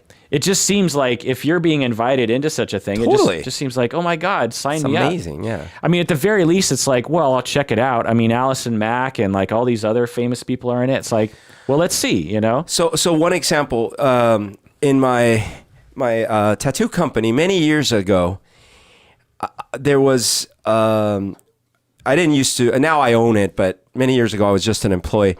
And there was this system that they had in place called the bench. And the bench was not well known. In fact, when I joined the company, it was like, I didn't know about it. But then all of a sudden, a few years in, I started hearing, hey, there's this thing called the bench, and like, but it's like secret, and some people are invited into it, and it's like for high performers, and then you get all this extra training and stuff like that. And I was like, what? And then one day, my manager at the time told me that he had nominated me for this thing.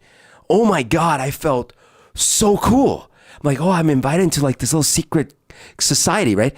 Well, I went through the program. It was like a 2-year thing.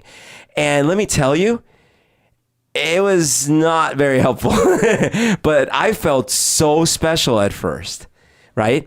And of course, if granted, I probably wouldn't have wanted to be branded, but if they're like, part of this thing is you got to get a tattoo, or you got to, for a 1 month, you got to get a special haircut or something, I probably would have done it because I felt so cool to be included in this secret thing. Right. This happens all the time. I mean, not necessarily secret societies, but sororities and fraternities, for example. Yeah.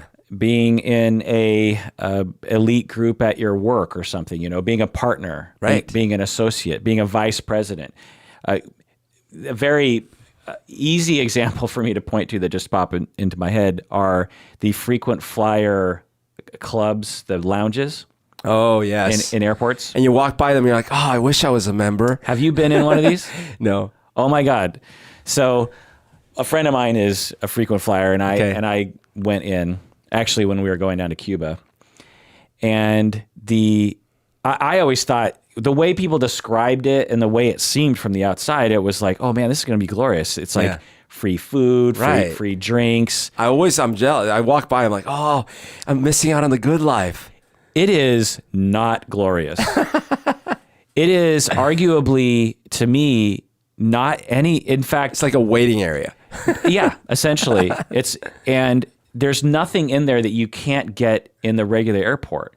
There are free things, but they're not good free things because, think about airlines. They don't have a ton of money to just throw around on stuff. They're working on very tight margins, very tight competition. They can't just be throwing tens of thousands of dollars away on like free food. Half of it will go bad because it's out. Totally. And so the food was actually like, there were like really small nature bars, and there was a place you could sit, but I was like, oh, and I'm guessing there are some clubs that are better, Sure. But the point is that I still went in and I still felt special. Right. And when I walked out of there, my chin was a little higher, and so, there's just lots of examples like that. And so you can imagine it being attractive. Now, there were many required, do you know all that? So we've talked about branding, but what else do you know of that these women were required to do?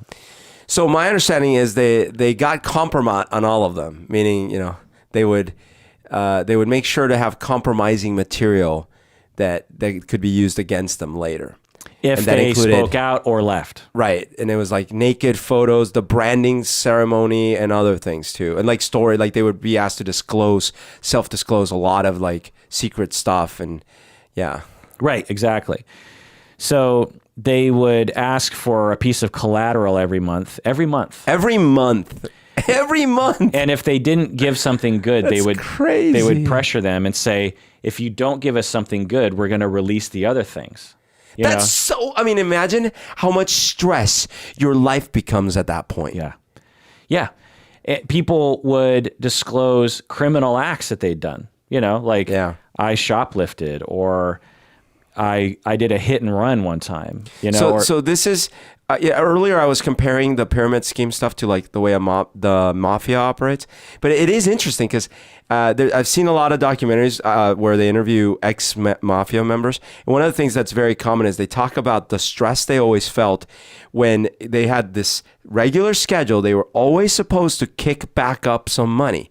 And the incredible stress they were always under, because you have this kind of like romanticized notion of being in the mob and like the little Italian dinners they have and stuff like that. But in reality, just like these pyramid schemes, the people at the bottom are busting their ass every day trying to figure out what scam they can pull, because they better have that money at the end of the month or whatever it is. It reminds me of this, where it's like, holy shit, well, I got to do something crazy and photograph myself doing it, because if not, like all the other shit's going to get released. Right. It's crazy. Yeah. So that was, again, his imagine devising that scheme. Yeah. And it should be noted that Allison Mack was seemingly a major part of this process. Yeah. It seems, obviously without having all the story, but it seems like he really got in her head to begin with. So, like, so that's the question is like, did he, which we might not ever know, but maybe as data comes out from her, we'll know more. But the narrative on the internet is like, so to back up a little bit, Allison Mack was the one who would recruit people into the group. She would actually seek people out. In fact, she sought out Hermione. There's like public tweets between them or something where she's trying to get Hermione involved. What's her name? Emma Watson? Emma Watson, I think. And so Allison Mack would find a woman and say, right, through her connections as an actress, and would be like, you should be in our secret sorority. Very awesome for this thing. Yeah, and then and apparently Allison Mack was totally in love with Keith Raniere and was having sex with him all the time. That's by the way what I mean by like he really, before the cult started, he had basically really gotten in her head. Well, but the phrase you're saying "got in her head" is one possibility. Well, maybe you think I mean it in a different way. I mean how like take the Manson family. Like there were different levels of willing participation in that group. And a couple of those women were fully in. And so that's what I mean by like, in that case. It implies a passive stance when, a man got in her head. That's the narrative. She could have gotten in his head. We just don't know. Oh, no.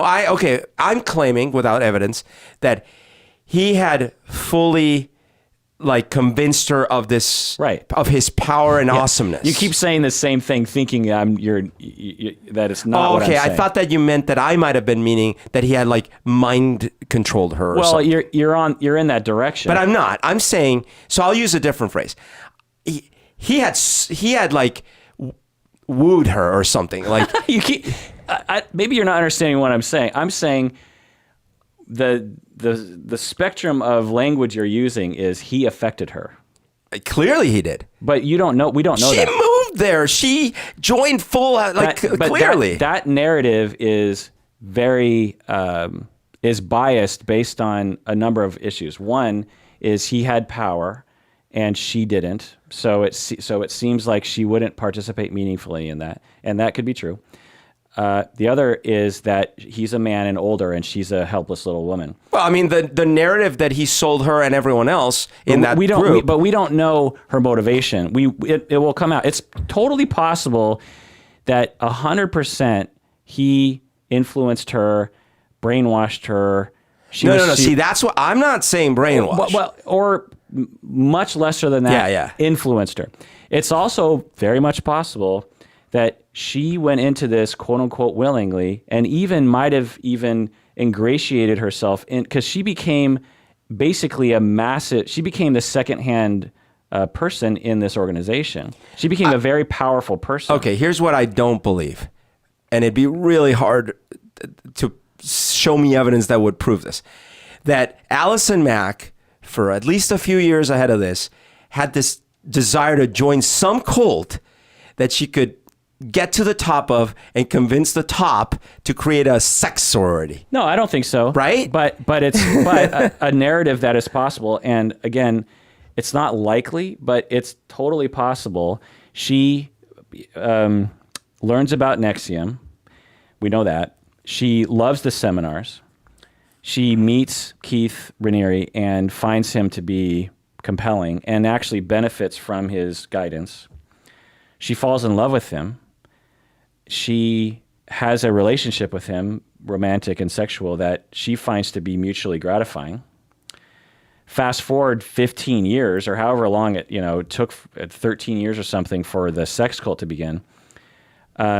He starts to say, we need to expand our horizons or something. She could have even suggested it. We don't know. It's not likely, but my point is that the way the media are reporting it, it's like they already know the narrative, which I find to be jumping the gun a little bit. It's possible. It's just a little bit of Occam's razor, because it's like on Exhibit A, we have a serial entrepreneur who is specialized in convincing people to give him money and is extremely powerful at convincing very powerful individuals all the time. Yeah. On the other hand, we have an actress. It's just interesting that you perceive me adding a question mark as not saying that. I'm not saying, so Occam's razor is not that the easiest answer is the answer. No, it's just that it's let's start with that. It's likely the right answer, but that doesn't mean it is the right answer. We just don't know. But by the way, because I'm not disputing her culpability in all this. I'm not applying culpability. Okay. I'm saying none of us know. Given what we have, it's because when he was arrested, she continued to defend him and was very upset about it. Sure. So now Stockholm syndrome people. Same thing with Manson, right? Stockholm, well. All of them, they camped outside and for years they defended him. The three women who we look at, each of them had a different kind of reaction upon Manson being arrested.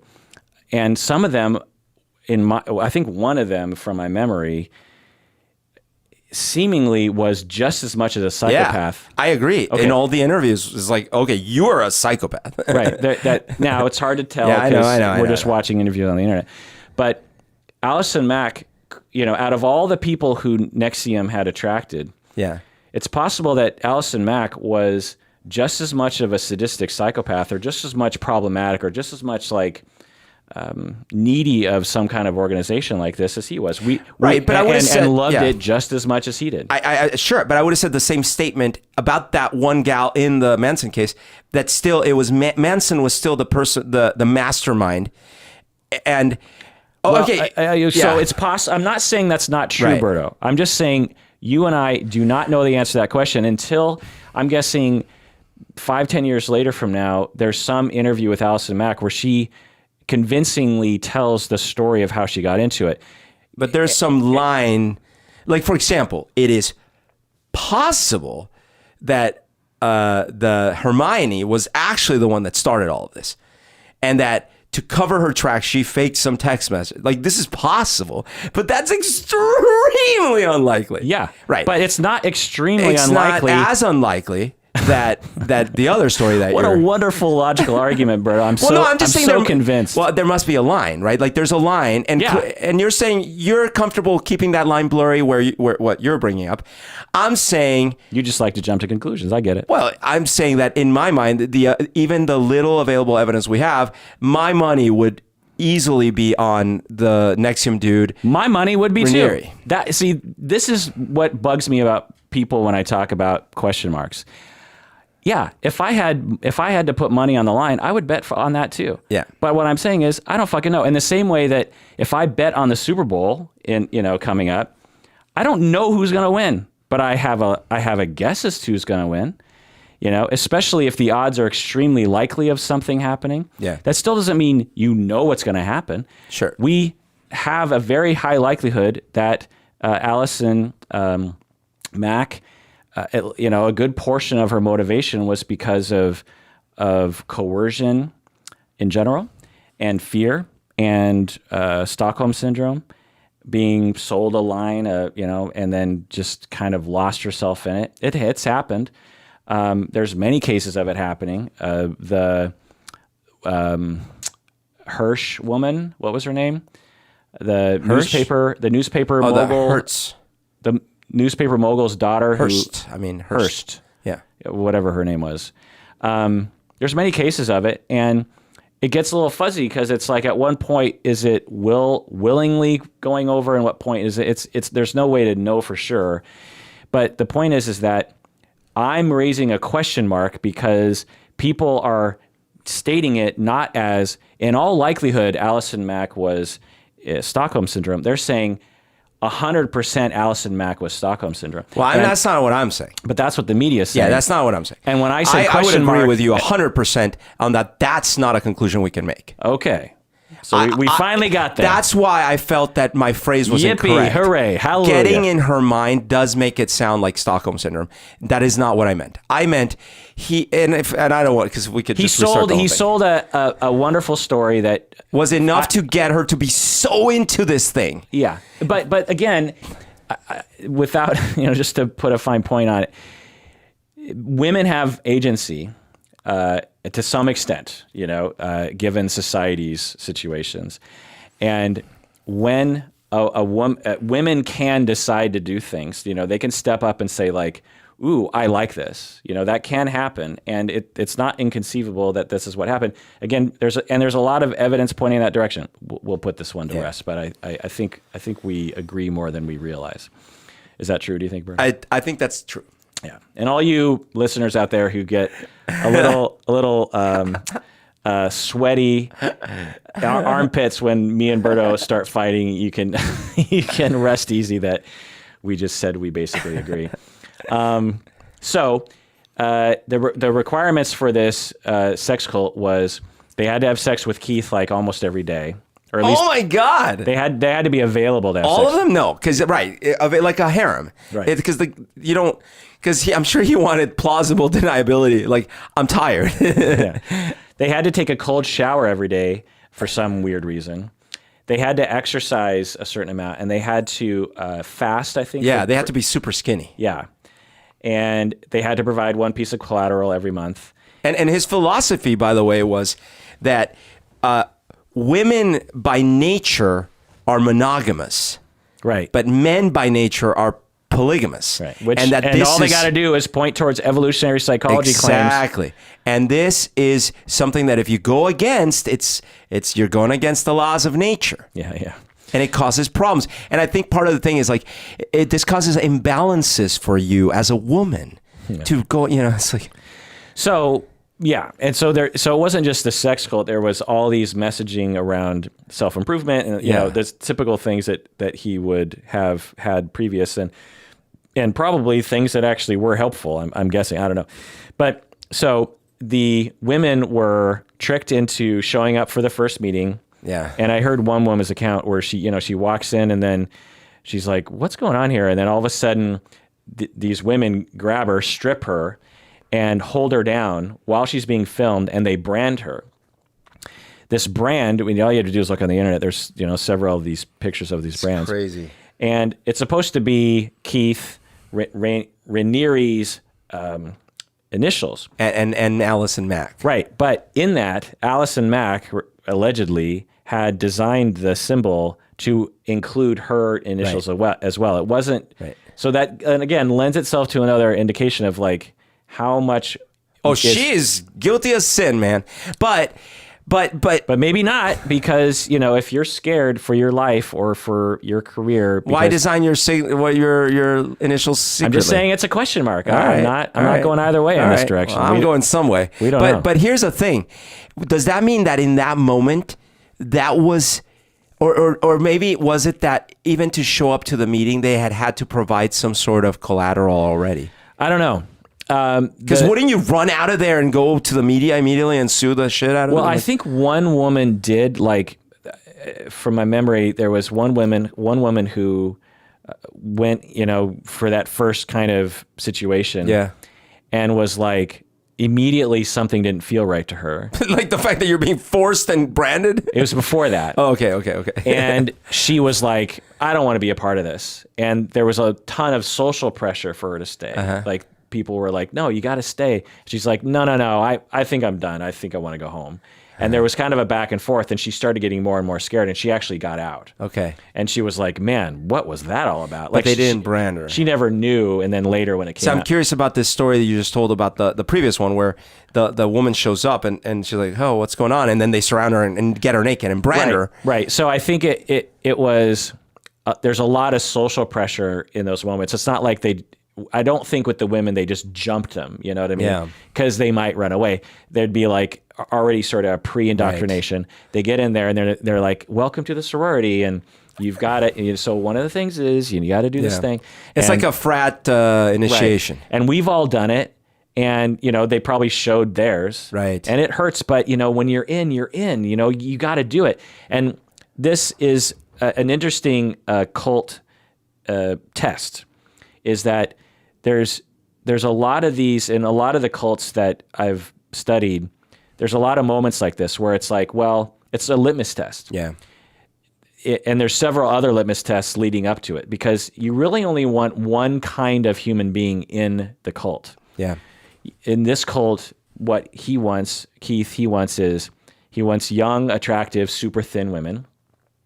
He wants them potentially to be famous so they can garner sort of media attention. He wants them to need some answers in life that leads them to being attracted to something like this. But he also needs them to be obedient and easily suggestible. Yeah. And not really have a part of their personality that pushes back when they're uncomfortable. Yeah. Because there are people who have been abused or mistreated or neglected in such a way they don't have a connection to the part of themselves that says, wait a second, no. Right. No. And so every step of the way, getting up to this point of branding is trying to suss that out. But the branding incident really susses it out. Yeah. Because there's a chance, I don't know, maybe we'll get some reports where someone would have been like, okay, I was with you all the way up till this branding part. No fucking way. Right. Like, you can try to hold me down. No way. Like, we're done here. And maybe there was even some women that actually got out of there, or after they got branded, they're just like, they snuck out of the door and ran away. But if you get someone to actually say, okay, I'll let myself, have this happen to me, at that point, you've learned how far they're willing to go. A great deal about their general personality that makes them a good candidate moving forward into this. Well, and I'm sure there were words like, are you ready to take the next step forward into the great unknown? And then, because if you're not, we don't want you here. Right. So then 2017, 2 years after this DOS was created, there's a big New York Times article that looked at former sex slaves and looked at the brands and all this kind of stuff. And again, just think about Keith. What year was this? This is 2017. Okay, so it's quite a bit ago. Yeah. So just to highlight that Keith Raniere, he's not an idiot. Right. He knows that he can't kill everyone as they leave the sex cult. People are leaving. They're going to start talking to the media, and yet he did this anyway. So either he had such an intoxicating need for sadism, or he had such a need, given his complexes regarding abandonment, to create such a forced loyalty on people to satisfy his needs for attachment. Yeah. Because the narrative often is just like he's a nefarious, evil person who liked to manipulate people, because who wouldn't like to manipulate people? Because that's often the way that's often talked about. They don't word it that way, of course, but they're like, he's an asshole who manipulated for his own means. But I think what people don't understand is like, there's much better ways of getting sex and getting relational attachment and obedience. Totally. That don't shoot yourself in the foot.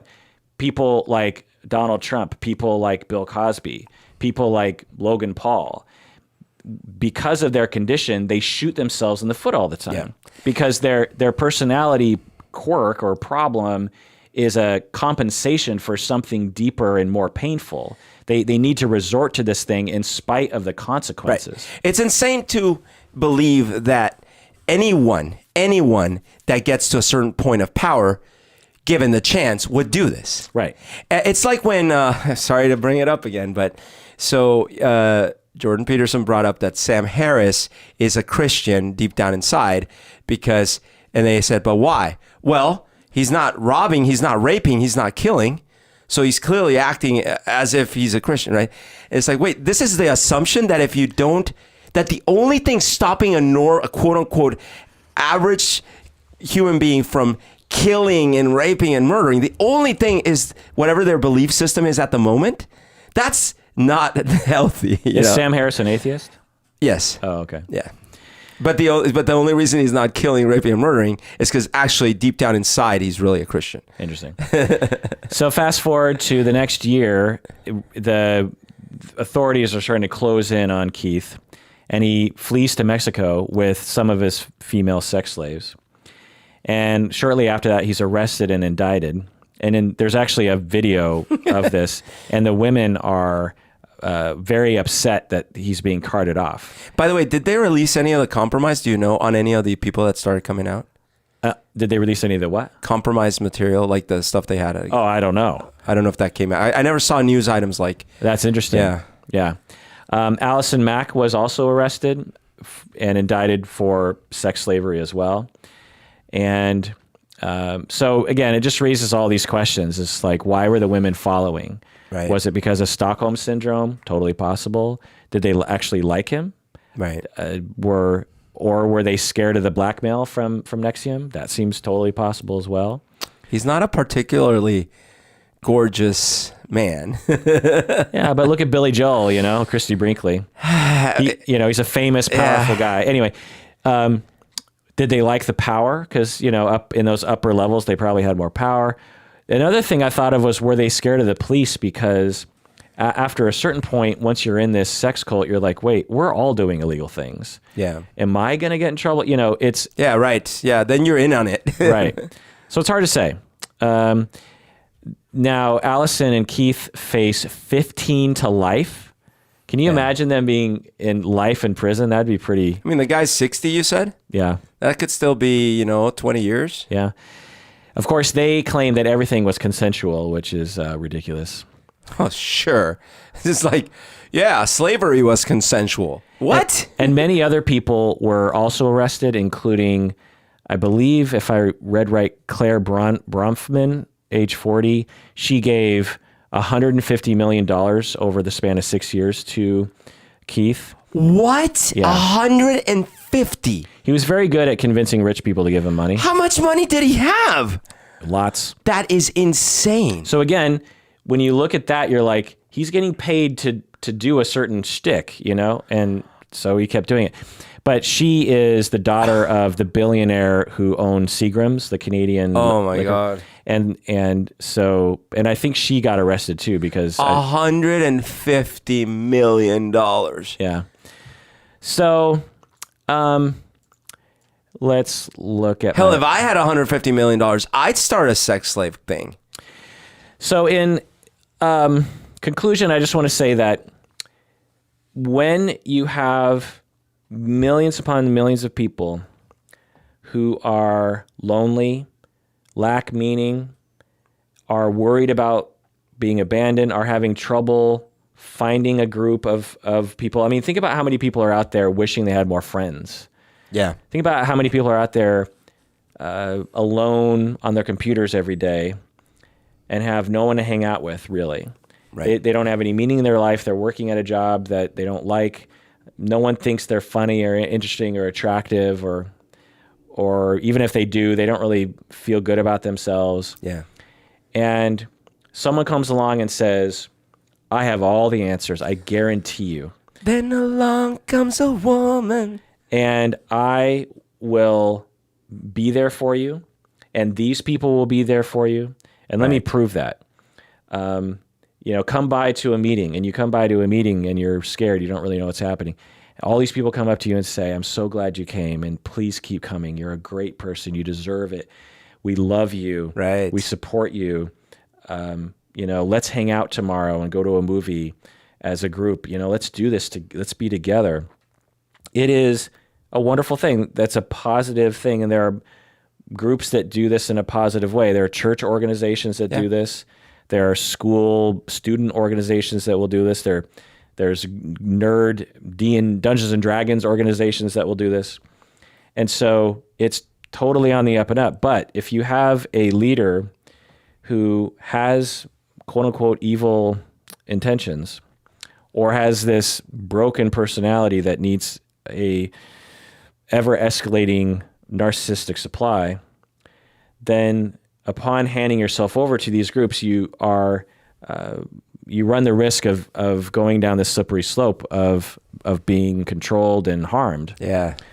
And once you're in it and they got stuff on you, you're stuck and you don't know where to go, and it's horrible. So to me, the solution because we look at these things, you're like, we need to destroy these people, these individuals. But really, because we keep seeing these pop up. Yep. We keep seeing these cults pop up, and we have lesser culty things like Amway and all these other things. And it's like, what we need to be doing is, as a society, really thinking about what needs these things are meeting in all these people and how we can meet these needs through other ways. In the olden days, we had church. You would go to church every Sunday, maybe even more often. You lived in a smaller town. You had a sense of community. Yeah. You had a sense of purpose. There was answers to life. God did this, or your country gives you this, or your community gives you this. Right. Today, there's so many people, and we're so anonymized, and we move from community to community, and we, switch jobs every other year, and we're just lonely, and we're not doing anything. And many of us have no purpose, no group, no loyalty. And, Facebook and Twitter doesn't help with watching other people seemingly having all these friends and fun, and you're not. And we're doing nothing about that. In fact, we're only doing things to make it worse. We have a capitalistic society that tries to exploit labor because, of course, that's what capitalism is set up to do.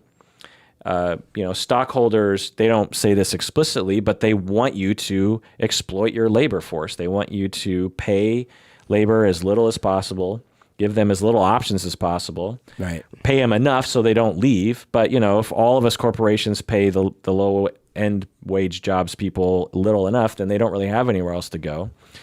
They're dependent on us, and if blah, blah, blah. Anyway, and that's how we design our society, which is the dominant form of influence and purpose is capitalism in our society.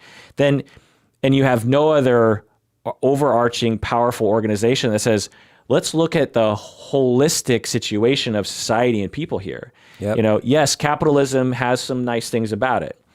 The competition, motivation, corporate structure, money, moving, investment, these are good things. But we have no organization that is like, wait a second, like, everyone's lonely.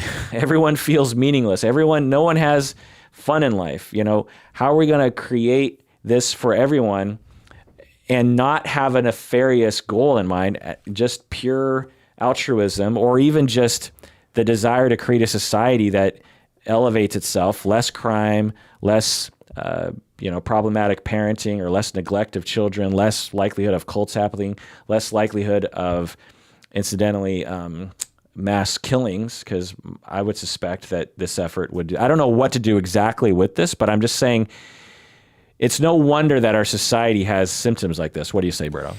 Yep. I think we need a ministry of wellness, like it's ministry of citizen wellness, where the whole goal is to look at the stats, look at the trends, and they get budget to apply towards reducing those kinds of problems in our society and helping those kinds of problems. Because you're right, which department in our government or other governments or the UN, I guess at a macro level, they look at, starvation crises and war and things like that, which is very, of course, key. But like in the US, there really isn't a desire to minimize these types of problems. There really isn't. There's things like, someone's looking after the overall health and medicine of the country and the farming and things like that. But really social problems right. and individual loneliness, like no one. Yeah, there's a field in psychology called community psychology. Yeah. That sounds kind of lightweight, but can be very heavyweight in a lot of ways, that actually looks into this sort of thing. Right.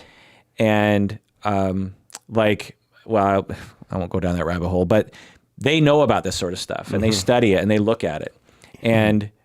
But they never get any money, and there's no money in it. Like our field, my field, there is tons of money in clients coming to my office and talking about their problems, particularly for individuals.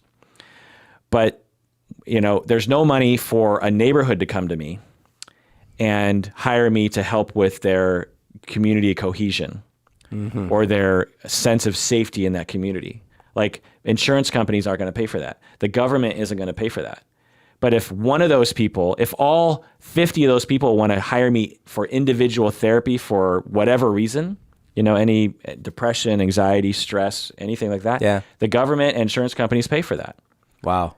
And when you look at it that way, you're like, isn't that interesting? And that is interesting. Again, we're doing that to ourselves. Yeah. This isn't like somebody on high. All we would have to do as a society is say like, let's shift our priorities. Let's start doing this. Let's start putting effort into these things. What if we used $5 billion towards this effort? Yeah.